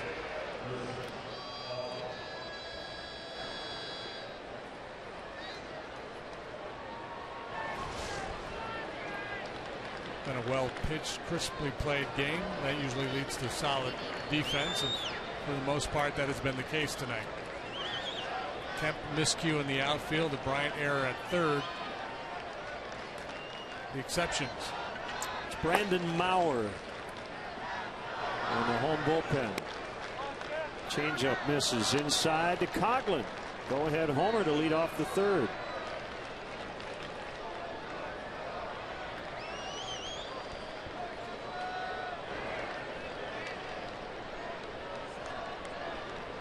Delivery is a strike on another changeup.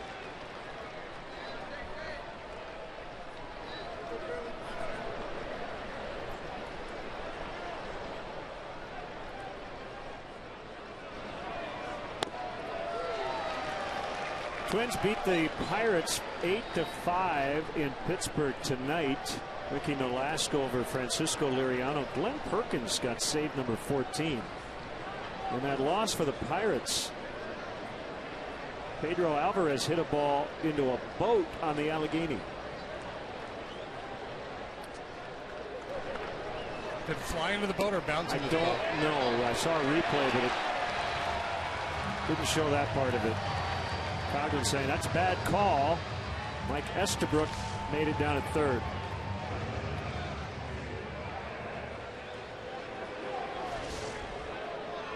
Probably went. I mean, it's impressive one way or the other whether it flew into the boat or bounced into the boat, but there's only been, unless Alvarez did it, there's only been one ball hit into the river on the fly in the history of that ballpark. Darrell Ward. Probably what, 04? Yeah, not long after it opened.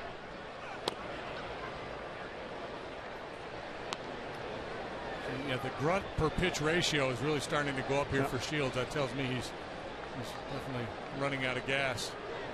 This is where all the training and the running pays off. Stay on that back leg a little longer.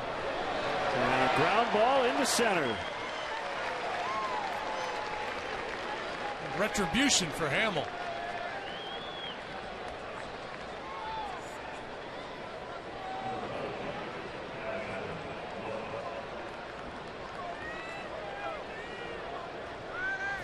It's his sixth hit already.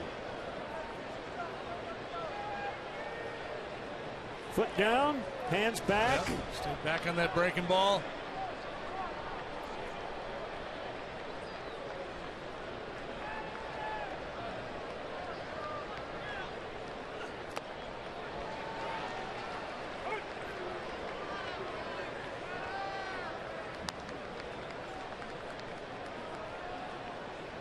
All right, we're getting tweets that the home run ball landed directly in the boat on the fly. Okay. That's the second one. Splash hits or whatever they call them.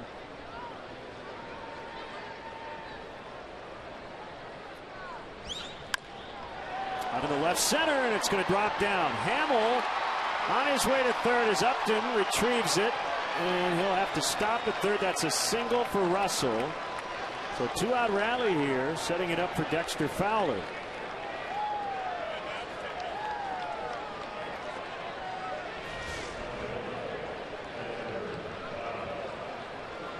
And ball stayed on the inner half, and Russell able to pull the hands in. Drop the barrel on it. Induce a meeting. Darren Balsley, their longtime pitching coach, and the entire Padres infield on the mound. Just make a pitch, looked like he said. Sounds easy, doesn't it? Feels like he's like a quarterback there in the huddle telling everybody what to do, and I get the sense that he I think he had the first thing to say as that meeting started, probably something along the lines of, "This is my game. Don't you guys think about taking me out of here."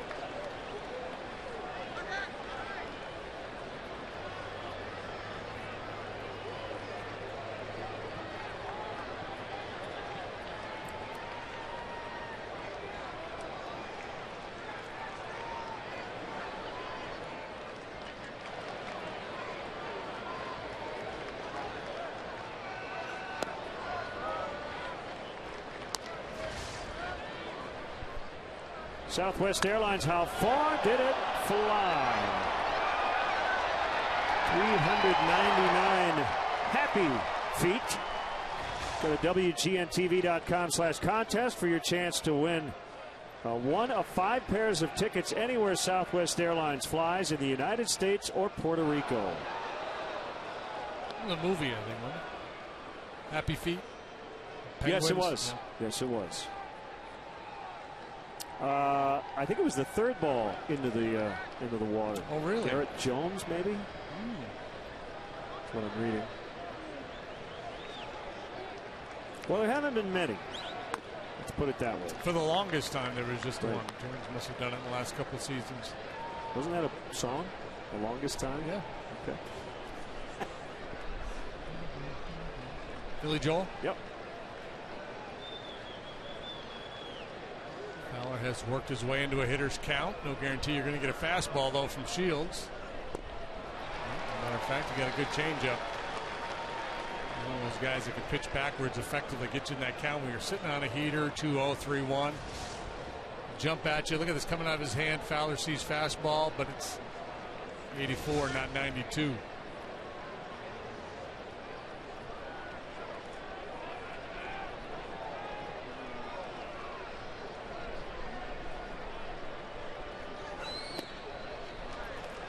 Set Shields wind up from the stretch to music.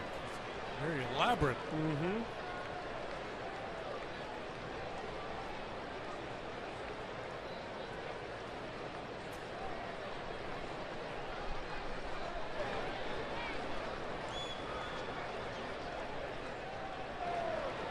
Here comes the 3-1. Fowler, deep right field. Kemp is back.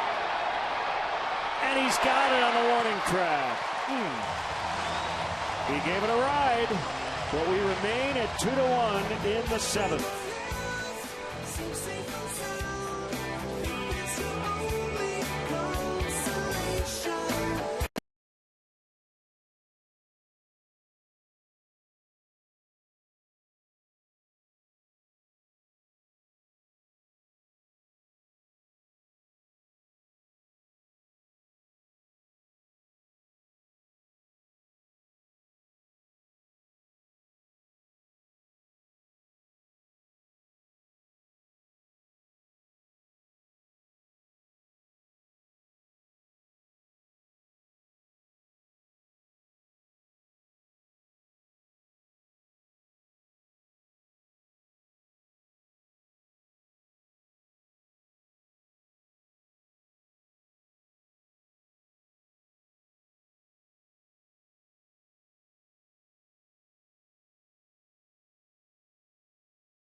Sales event now at your Honda dealer. A couple of veteran starting pitchers have been on their game tonight. There you see 17 combined strikeouts for Hamill and Shields. Coughlin and Fowler both homered in the third inning, and that is held up. Padres run unearned. The Cubs making their first error in their last 9 games.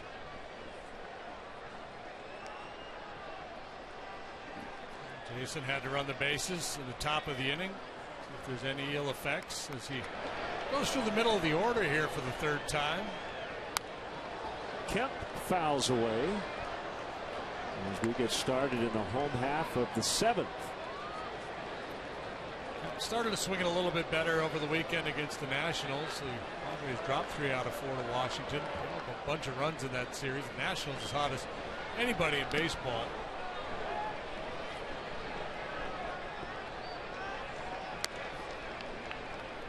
So far, Kemp nothing for 2 tonight.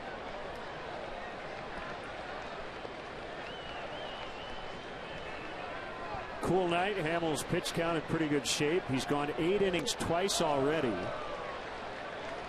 including his last start against the Mets. James Russell's the lefty on the right. Justin Grimm is the righty on the left.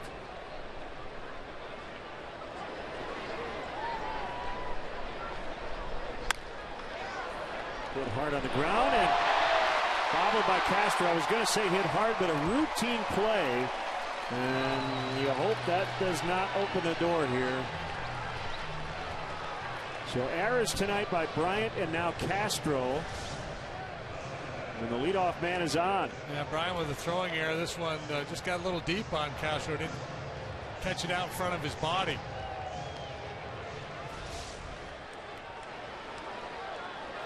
If you look at Hamill's pitch logs here, his game logs 7 games in, he's only gone over 100 pitches 1 time. Yet he's been pretty consistently a 6, 7, and as I mentioned 2 times an 8-inning pitcher, and that's because he hasn't walked people.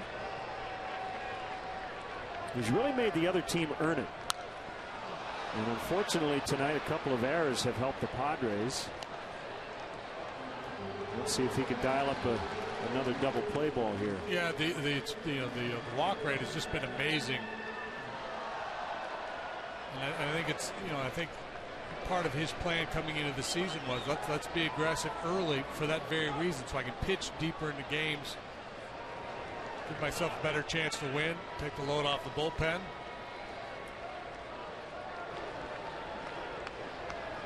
Well, the last guy you want to let on base is the guy in front of Justin Upton.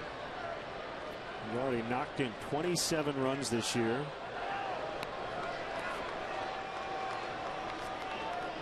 He's not had to make many pitches from the stretch tonight.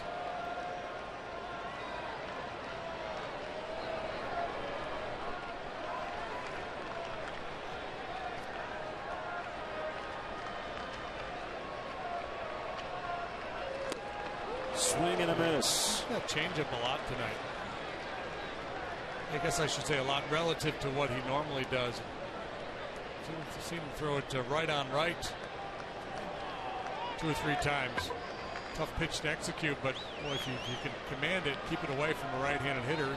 As we've seen with Shields, some guys actually throw it down and in off the plate.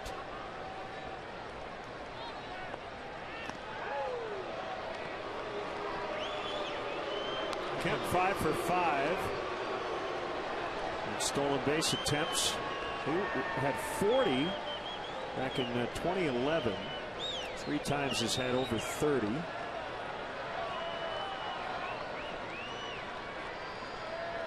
don't think he's going anywhere during this at bat, although it has now come to an end as Upton strikes out. 1 out here in the 7th.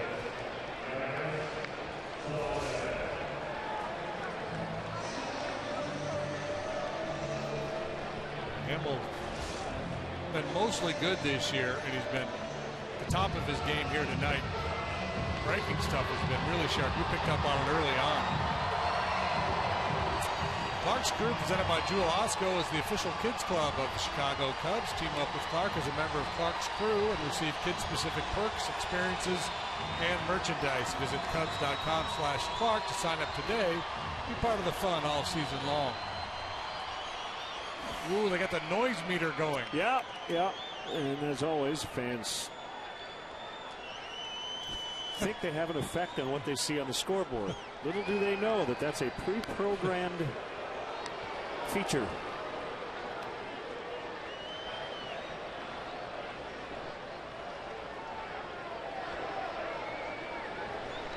It's usually in the green, and then it slowly moves up to the yellow and then to the red. And the decibels. Strike on Solarte.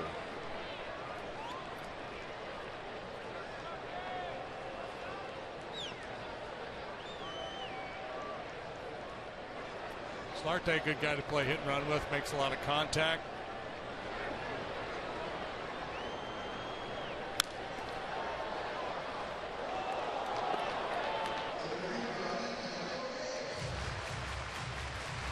Kind of hoping for the Oervis versus Jan Hervis matchup. That'll have to wait. Jan Hervis Solarte debuted with the Yankees last year. Way outside, that one got away from Hamill.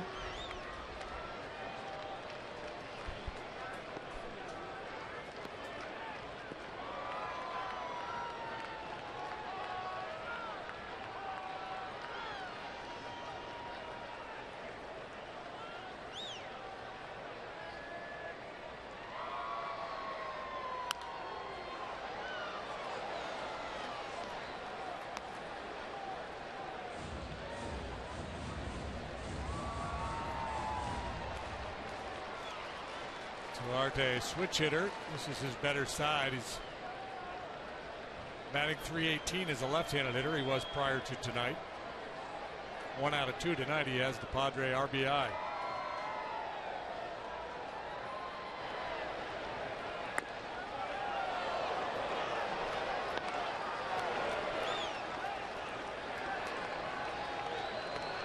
Two the count. Tsuyoshi Wada will make his season debut off the DL tomorrow night against Tyson Ross. Kyle Hendricks will pitch on Thursday. The Padres have yet to announce their starter Thursday night.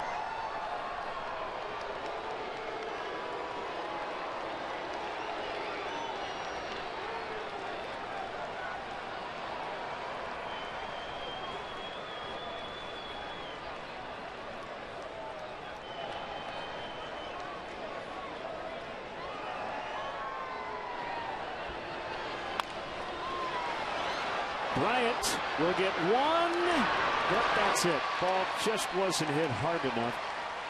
But they do keep that runner out of scoring position by forcing Kemp.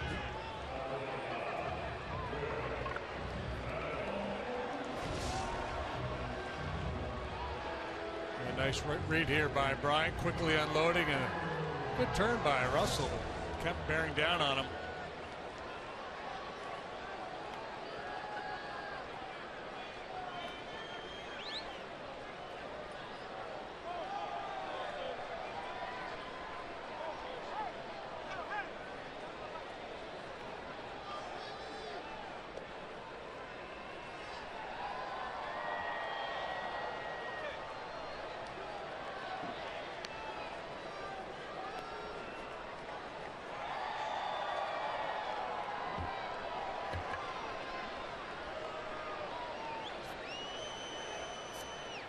Solarte now the runner at first, and the pitch to Will Venable gets away, and now the tying run is in scoring position.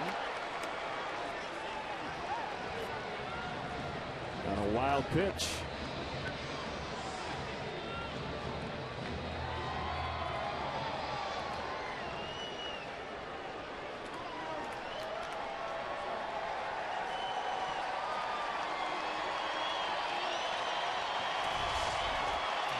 Off a sharp curveball. Montero tries to backhand it. Would have been better off trying to square up behind it, knocking it down with his chest protector.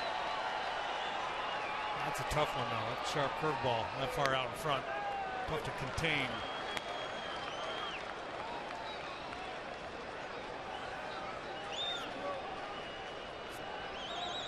Hamill trying to work around the error to start the inning. Padres utilized a Chris Bryant error in the 5th to score their first run. Ground ball, base hit.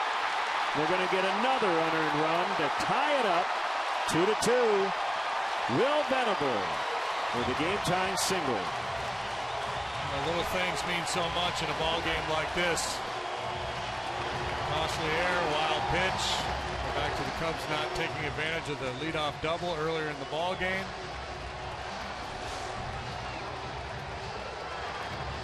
Bad luck for Jason Hamill tonight.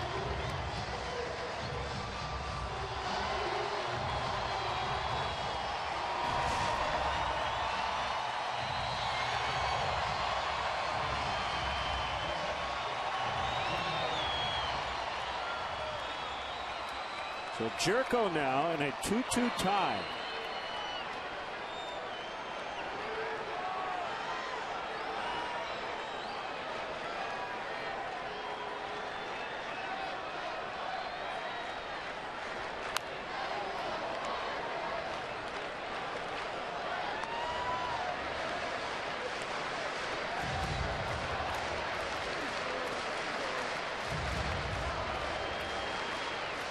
Padres have only 3 hits. One belongs to the pitcher Shields. He doubled in the 6th.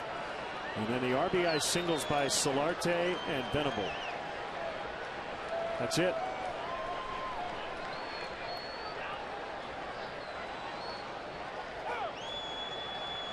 And if the Padres win this game, there'll be a lot of talk about timely hitting. Timely hitting really is a function of really good pitching. Right? When your pitcher pitches really good, it gives you an opportunity to win a ball game with a couple of RBI singles. Yep.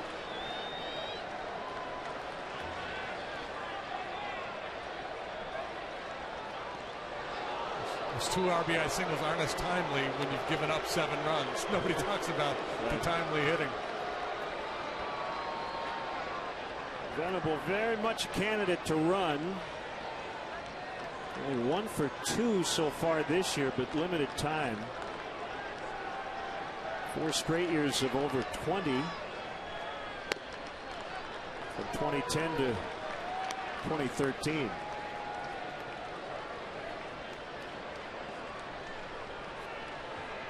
Where you gotta, if you're Jason Hamill, just kind of step back, clear your mind. You've been on top of the game all night long, and the lead has slipped away. You're in a tie situation. A little frustrated because of the errors behind you. Probably not happy with the pitch he made to Venable. You have to be able to shake all that off and make quality pitches to Jerko here. Well, here's the good news, and his start's not over yet, but when the Cubs get a quality start, they're 16-3. So when their starters work fairly deep into a ball game and give their team a chance, the Cubs have been very successful. Foul tip, throw to first, Venable back.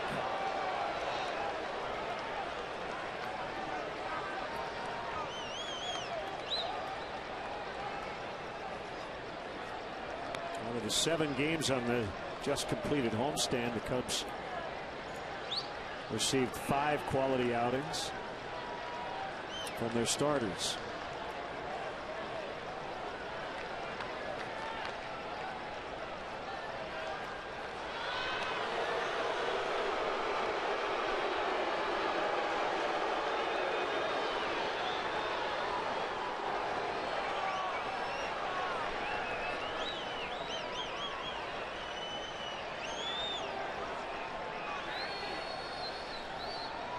Was at his best his rookie year. He had 23 home runs as a rookie.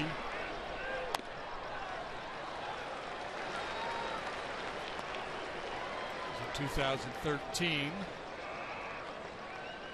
was 210 last year with 10 home runs. Had some injury problems.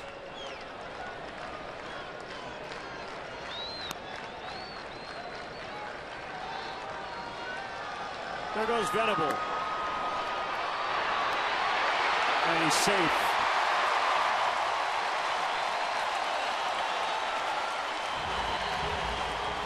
Got a pretty close pitch to Jerko. It's called ball 3, so it's full on him now.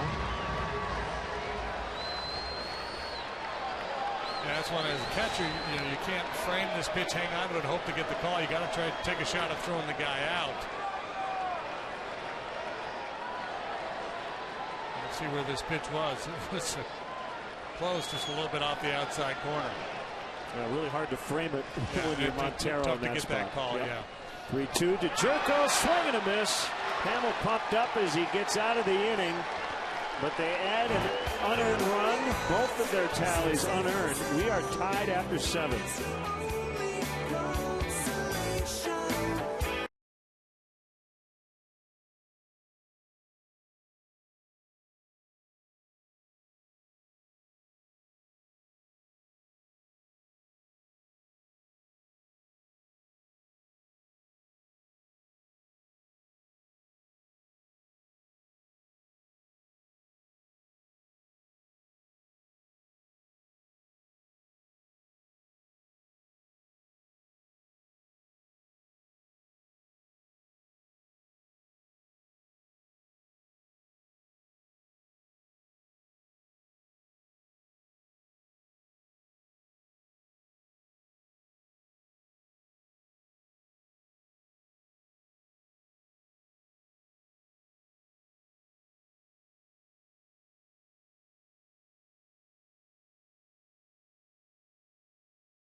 If you ride your bike, courtesy bike check is there at Clark and Addison. If you drive, Cubs provide free parking and shuttle services on night and weekend games.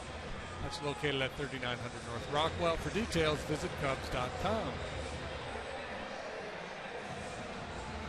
So it looks like we're going to end up in both bullpens here. As the Padres go with Joaquin Benoit. Jason Hamill, I would imagine, is done as well after his 7 innings, 106 pitches. Shields, 107 pitches. Slider, swing and a miss by Bryant, strike 1. Benoit, like Shields, has a very good changeup. His other secondary pitch is a slider. He's got a good heater, too. There's the change.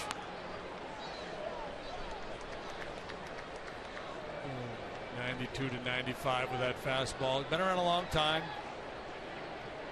Came up with the Rangers in 2001.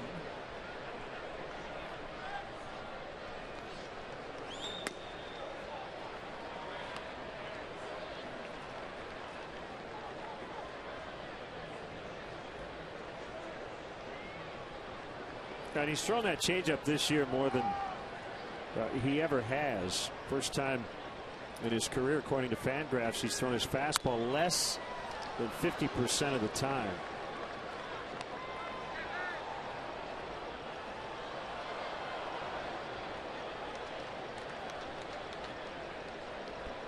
Two balls, 2 strikes.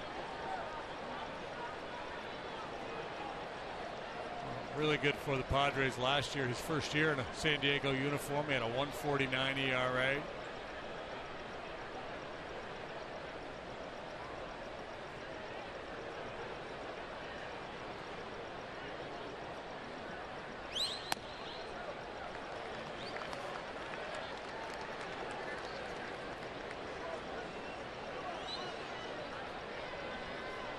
Angels beat the Blue Jays 3-2 tonight in Toronto.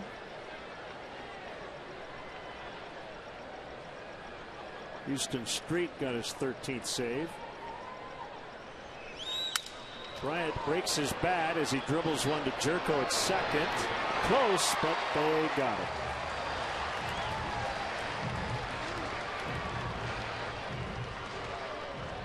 Solarte initially broke for that ball as well, then had to scramble back to the base.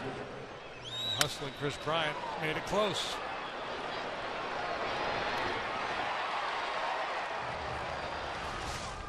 And we talk so much about guys like Bryant, long-legged guys being fast first to third, but he's quick. I mean, he's explosive.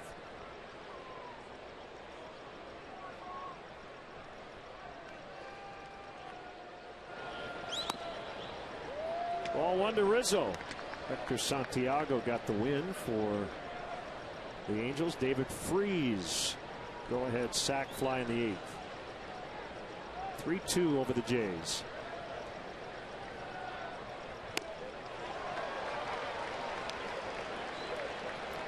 Milwaukee beat Detroit again. Jimmy Nelson over Anibal Sanchez. 8-1 the final.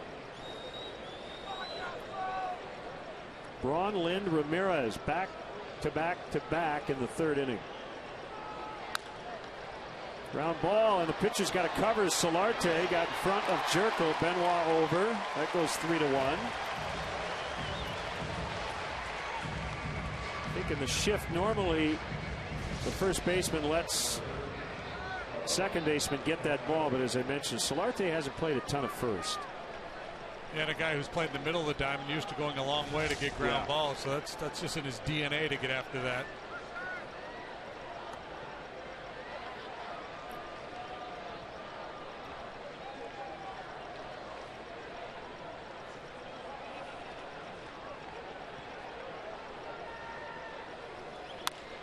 Didn't mean to, and Castro lines it foul. Well, it's been a tough night for Starlin. 0 for 3. He struck out after Rizzo's leadoff double in the 4th. He made the error in the last inning. It led to the tying run. So if you believe in redemption, here's a great chance for Starlin.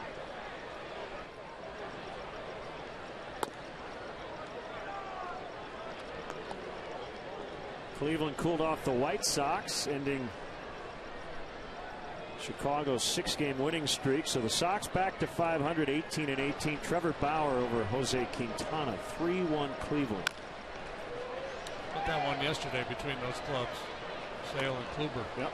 See the highlights? See Kluber, the breaking ball he was throwing? No, I didn't see the highlights. I saw the line.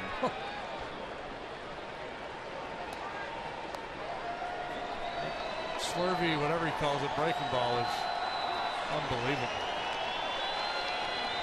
30 punch-outs for Kluber's last 2 starts combined. It was Kerry Woodish. Big Papi went deep, and the Red Sox 4-3 win at Fenway over Texas.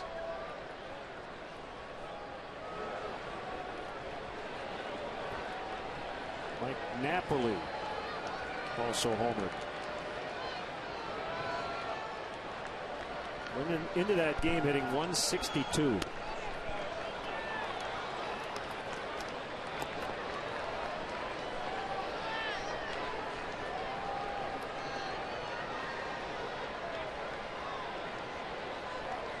Royals shut out the Reds 3-0. Donnie Ventura 7 shutout innings. 3-3 beat Johnny Cueto 3-4.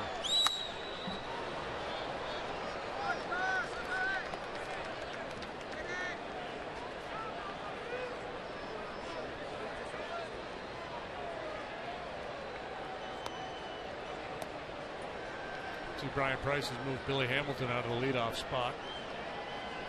Hit him 9th tonight in Kansas City in the American League Park. Here's Mesoraco to DH.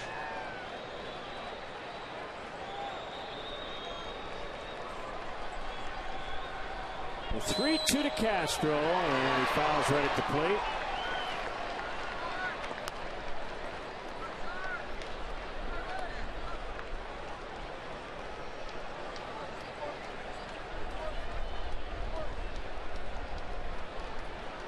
Homestand should be fun with the Nationals coming to town. Defending AL champ Royals. Kansas City currently a first-place club, and the Nationals could be by the time the homestand starts. Yep.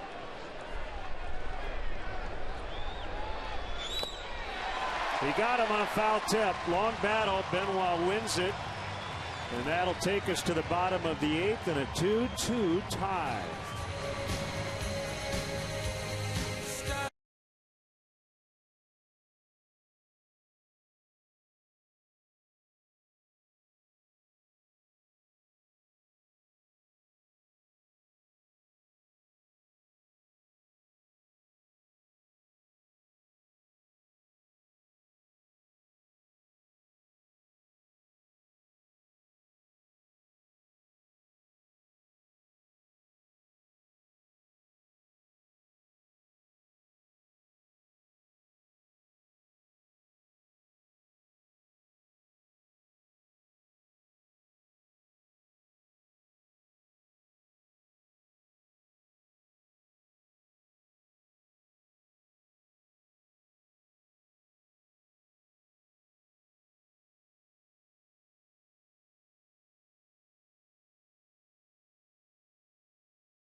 Streaming live sports. Watch every out-of-market game live or on demand in True HD on over 400 mobile and connected devices. Blackout and other restrictions apply.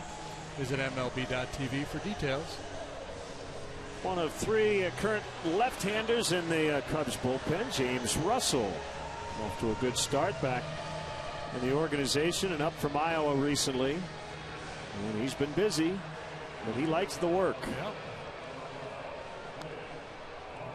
Joe Madden has been impressed. He really likes his approach. Doesn't have the best stuff, but he gets after it out there. There's Clint Barmas, a veteran. He's going to hit for Amarista. And what can you say about Jason Hamill tonight? He was tremendous. A very tough luck, no decision. 2 runs, both unearned in his 7 innings. And he'd rather take a no decision in a Cubs win. Yeah, because wins are overrated anyway.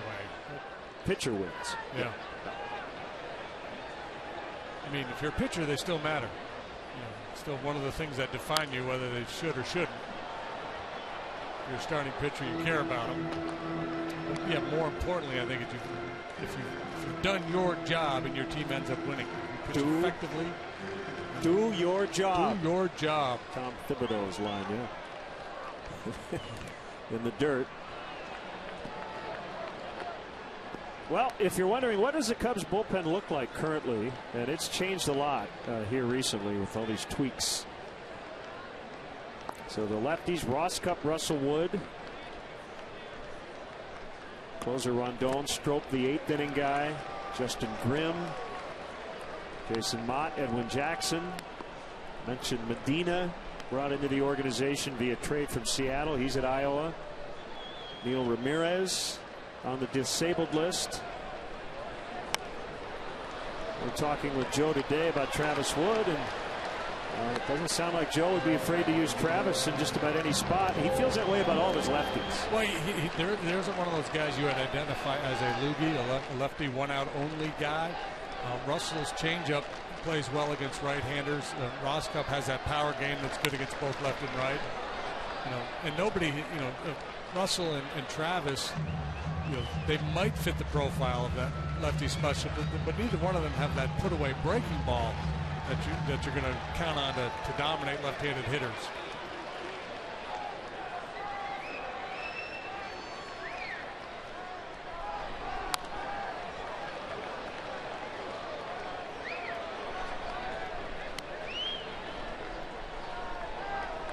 This has been around for a while. From a Rocky, Astro, Pirate, and now Padres. So his whole career has been in the National League. As he pops into shallow center, and it'll be Russell. He dropped it. He dropped it, and Barnes is on. He was there. I don't know if he heard footsteps. Thought somebody was going to come in and run him off that ball. Just a brief conversation there with Dexter Fowler. It's a ball that's got to be caught. Bryant's made one, Castro's made one, and now Russell. So the Cubs, who had 8 straight games without a defensive miscue, have made 3 errors tonight. And the thing you really dislike about these errors is they've been the leadoff innings, and they've led to both Padres runs. 5th, 7th, and we'll see what happens to this one here in the 8th. And if I'm Anthony Rizzo, I don't want anybody hitting the ball to me right now, the way this thing is going. The only infielder to not make an error to this point, Abraham Almonte, pinch hitting. He's a switch hitter.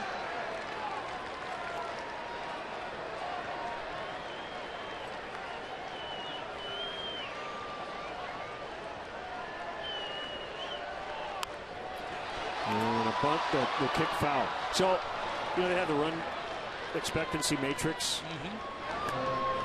We've done this in the past with expected runs in certain situations. The key factor in all of that is not where guys are on base, it's how many outs there are. And that's why the no-out errors, the leadoff errors, hurt particularly. Because if you commit the same error with 2 outs, there's a much less chance that the team's going to score.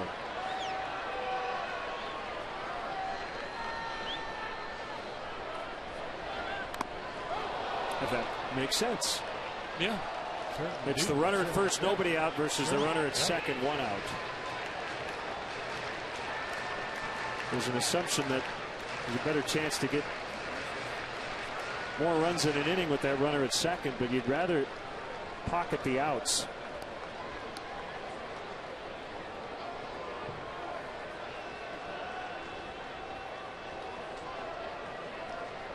He does not look particularly comfortable trying to get this bunt down, and Cody Black has taken the bunt off.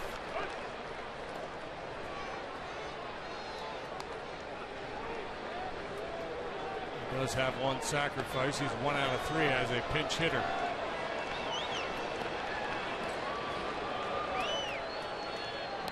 Farmer's not a base clogger, nor is he a base stealer.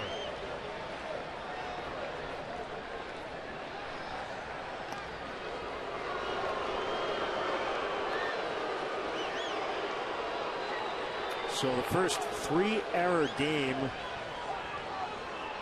for the Cubs this season. And they've committed at least 2. They've only won 1 time. That will land foul.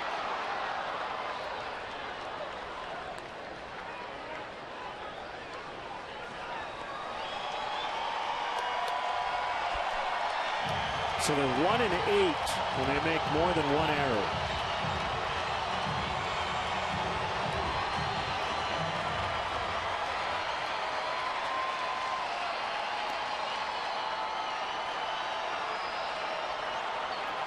Kind of like football. You get penalized a lot. The team gets extra yards. So turnovers. Extra outs. Oh my. 2-strike bunt, and he's going to reach. An infield hit with 2 strikes. Almonte pulled the rabbit out of a hat. In all kinds of trouble now.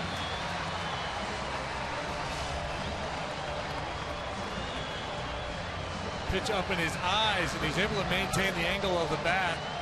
Keep that bat hand up and get that bunt down. Check it out. Watch where this pitch is. You're not supposed to be able to bunt that ball. As long as he get it down, he puts it in a perfect spot and gives himself a base hit. 2 strikes. Bryant had moved back and off the line. So an error and a bunt single. And the top of the order now, Spangenberg due, and Chris Bosio will head out to the mound.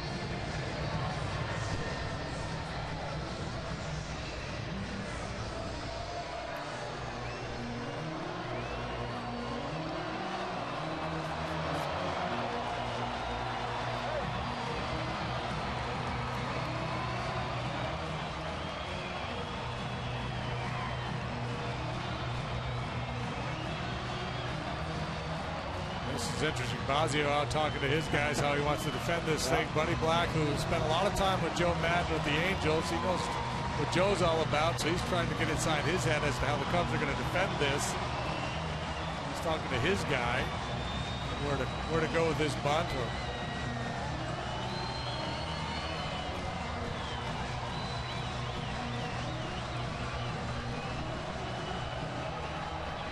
Talked about Joe being unconventional. If you got a trick play, this is not a bad time to break it out. First and second, nobody out, tie game on the road in the 8th.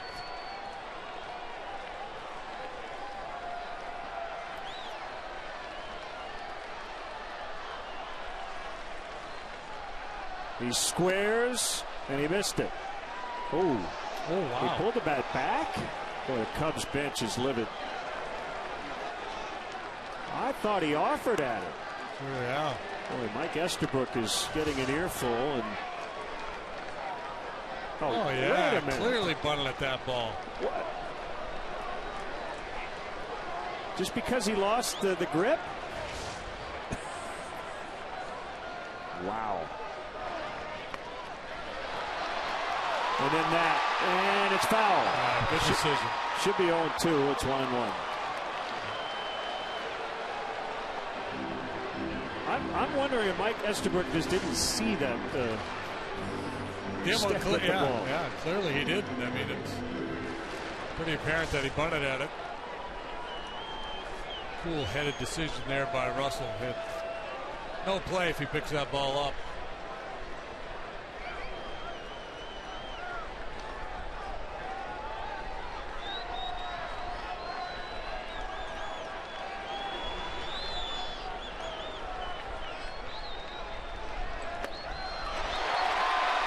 Montero to second. Out at second. That's a risk. I think Bud Black's going to challenge this without much thought this late in the game. And he's going to ask Dana DeMuth to wait. Meantime, Joe Madden is making his way out to make a pitching change.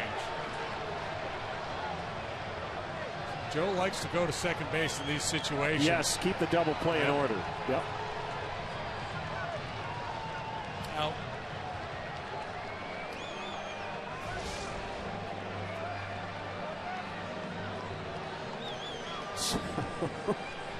Both managers talking to the home plate umpire, is also the crew chief.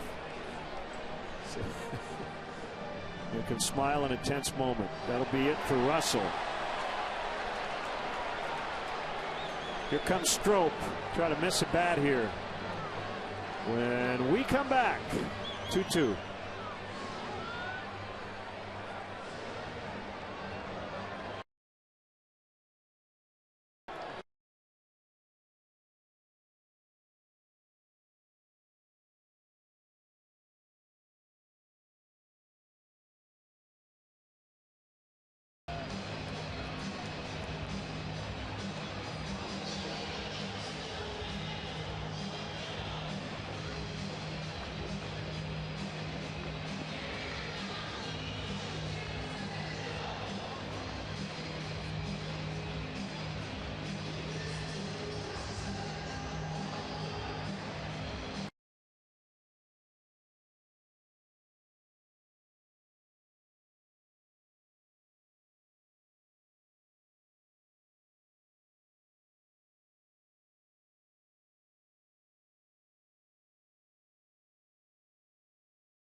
2.94 ERA. League hits 169 against him. 17 innings, 10 hits, 1 long one. Punched out 19, walks 7. Spot on, Len. Yep, looking for some swings and misses here if you can. Derek Norris will hit.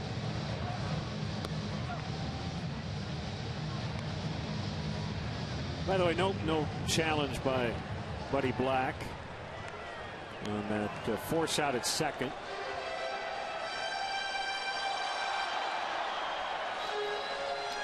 See how the Cubs decide to play it here. Looks like they're going to play for 2.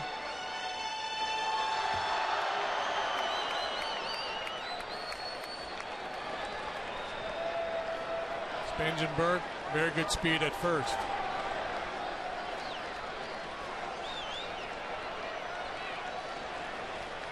So Barmes, a go-ahead run at third. The Padres have not led in this game. And ball 1 on Norris.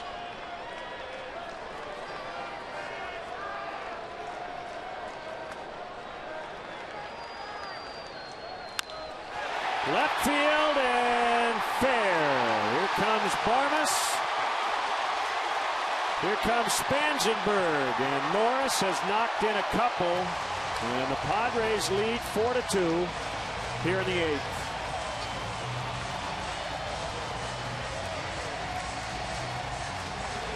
Cubs have paid for their sins tonight. 3 errors, they've all been costly. Norris has been really good for the Padres in these situations. 15 out of 35 with runners in scoring position. That's a .429 batting average coming into play here tonight.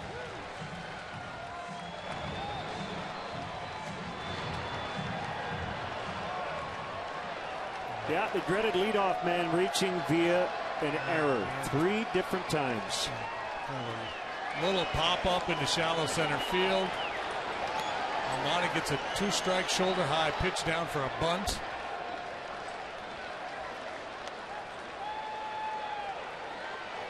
And now you're just trying to stop the bleeding here and give yourself a fighting chance against Craig Kimbrell in the 9th.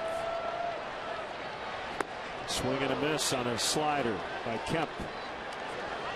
1-1.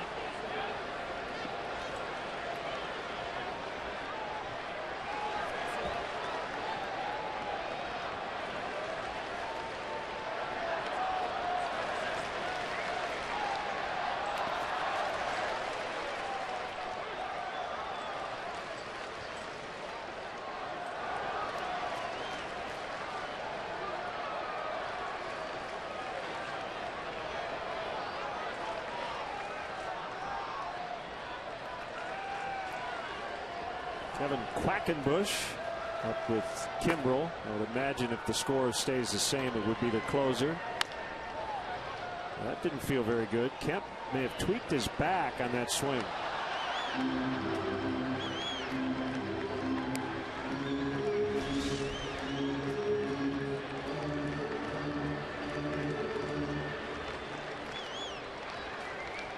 Reaching for that oblique area.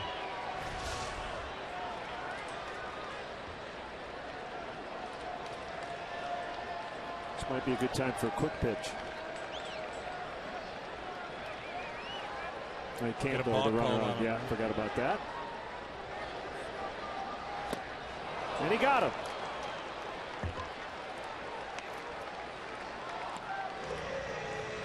So 2 outs.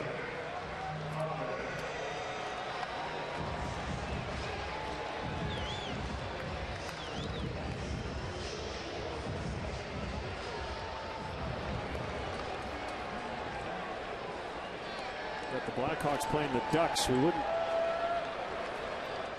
want to see Quackenbush, would we?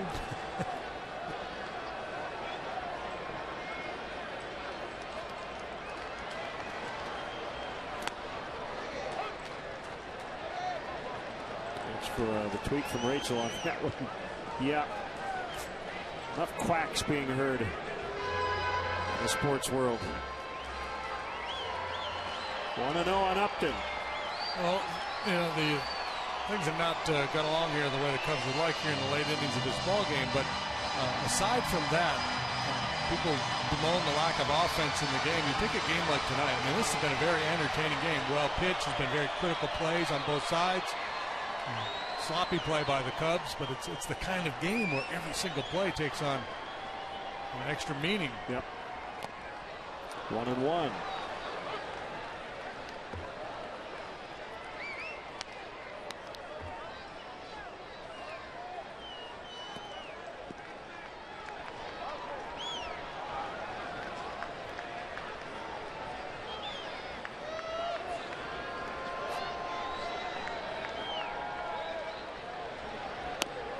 Good pitch.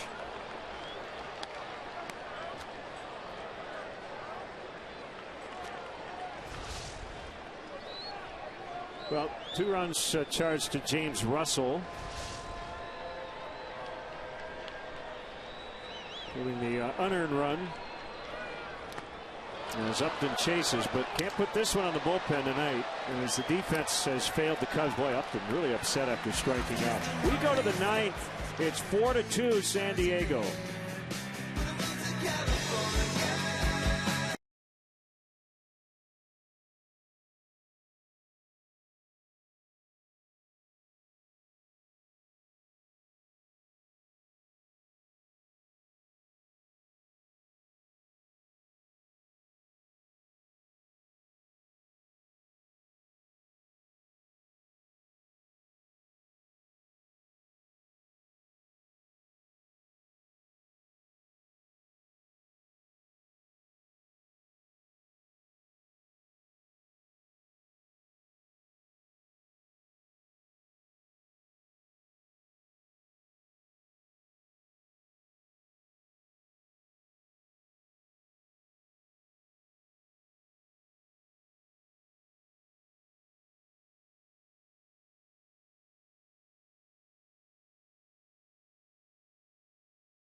After this series, all night games, we will head to the desert to take on the Arizona Diamondbacks. And back home, as JD mentioned, kind of a fun week. Washington and Kansas City come to Wrigley Field starting on Memorial Day this coming Monday. Ford, America's best-selling brand, inviting you to go further in our fuel-efficient vehicles. Check out our entire lineup at your Ford store or at localfordstores.com. Barma stays in and plays short after hitting for Amarista. And here's Craig Kimbrell. Numbers not great, but the key stat, he's converted 10 of 11. The loss came against the Cubs back on April 18th.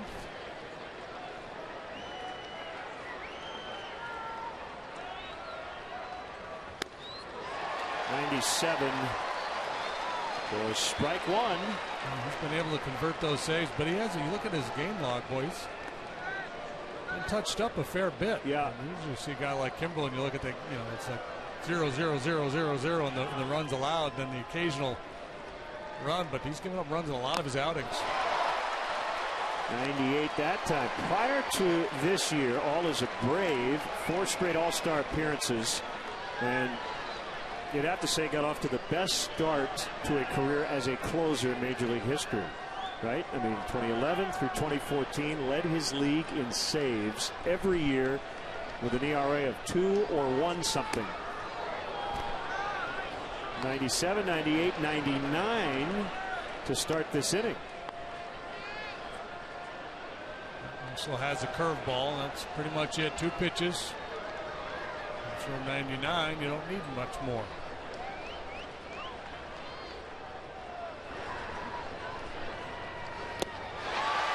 He got him on 98. Looks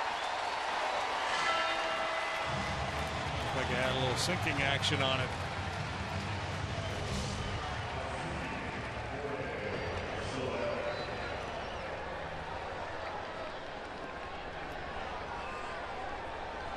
So they got Kimbrel just before the Cubs hosted the Cardinals to start the season, April 5th, along with Melvin Upton. That's Justin's older brother. He's on the DL.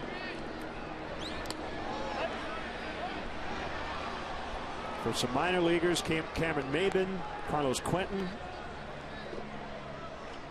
and a 2015 competitive balance round A pick. Carlos Quentin ended up in Seattle and then recently retired.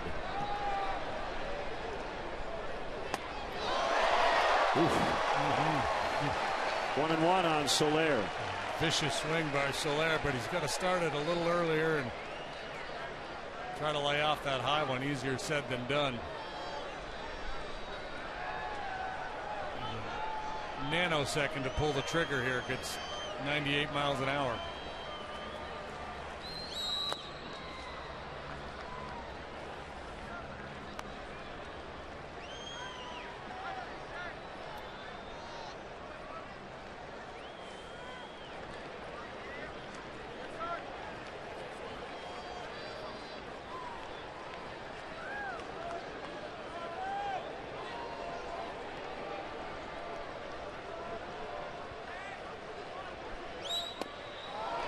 What's interesting about the errors tonight, JD, we've both seen many games over the years in which a team has committed 3 errors. But how those errors played out tonight, you don't see a lot. No, you usually get away with 1, right? 1 or 2. They didn't get away with any of them tonight. The wild pitch that Montero wasn't able to block it, that proved to be an important play. I mean, every little thing that went wrong or that they did wrong came back to bite them.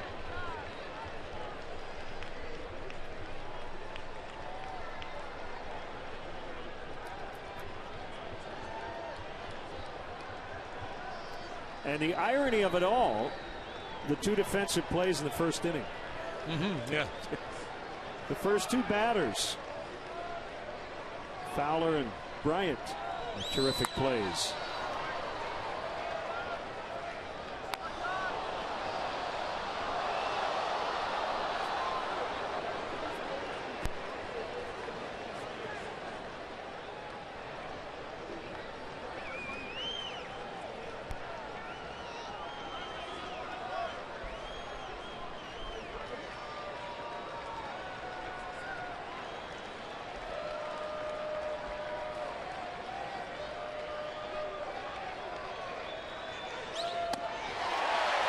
Two outs.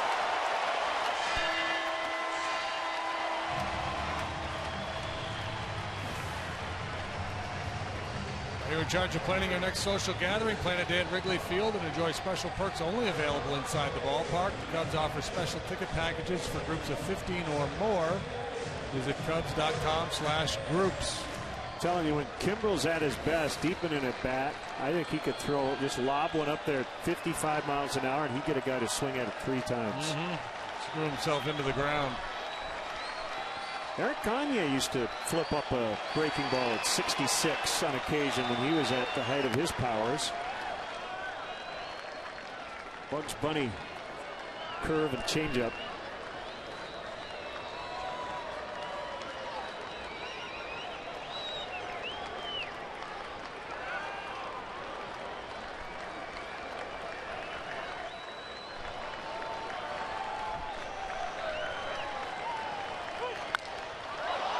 Hit to deep center. Way back. Gone. Coughlin has connected twice tonight. off James Shields, and now Craig Kimbrel, and the Cubs are within 1. The third home run Kimbrel has allowed this year. He allowed just 2 all of last season, and again, no doubt about this one. Conklin all over that one. You see his reaction. He knows he got it.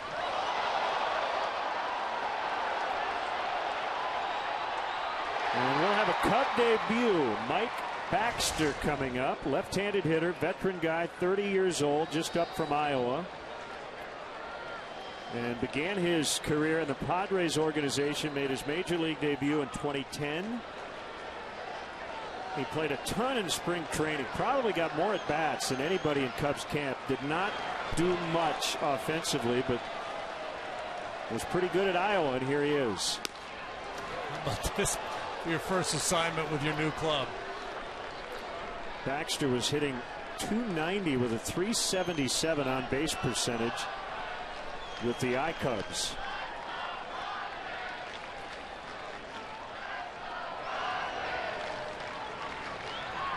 And I bet you, JD, he finished more spring training games than just about any position player in all of baseball this year. He was the guy who came in the 6th or 7th almost every game, it felt like. Yeah, spell Rizzo or take over in the outfield for somebody. Yeah, you tuck away a guy like him at AAA, and there's a need for him now, and here he is. Tough spot, as you mentioned.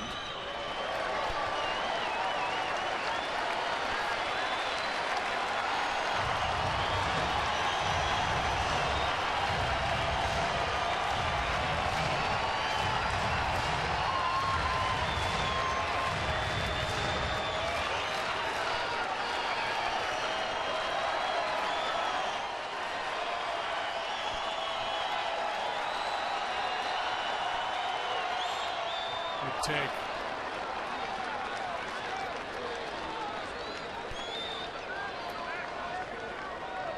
Look at his numbers throughout his career. He's always been able to work a walk. .225 big league hitter in his career, 423 plate appearances. Has 4 major league home runs, had a couple decent home run seasons as a minor leaguer, but power not a big part of his profile.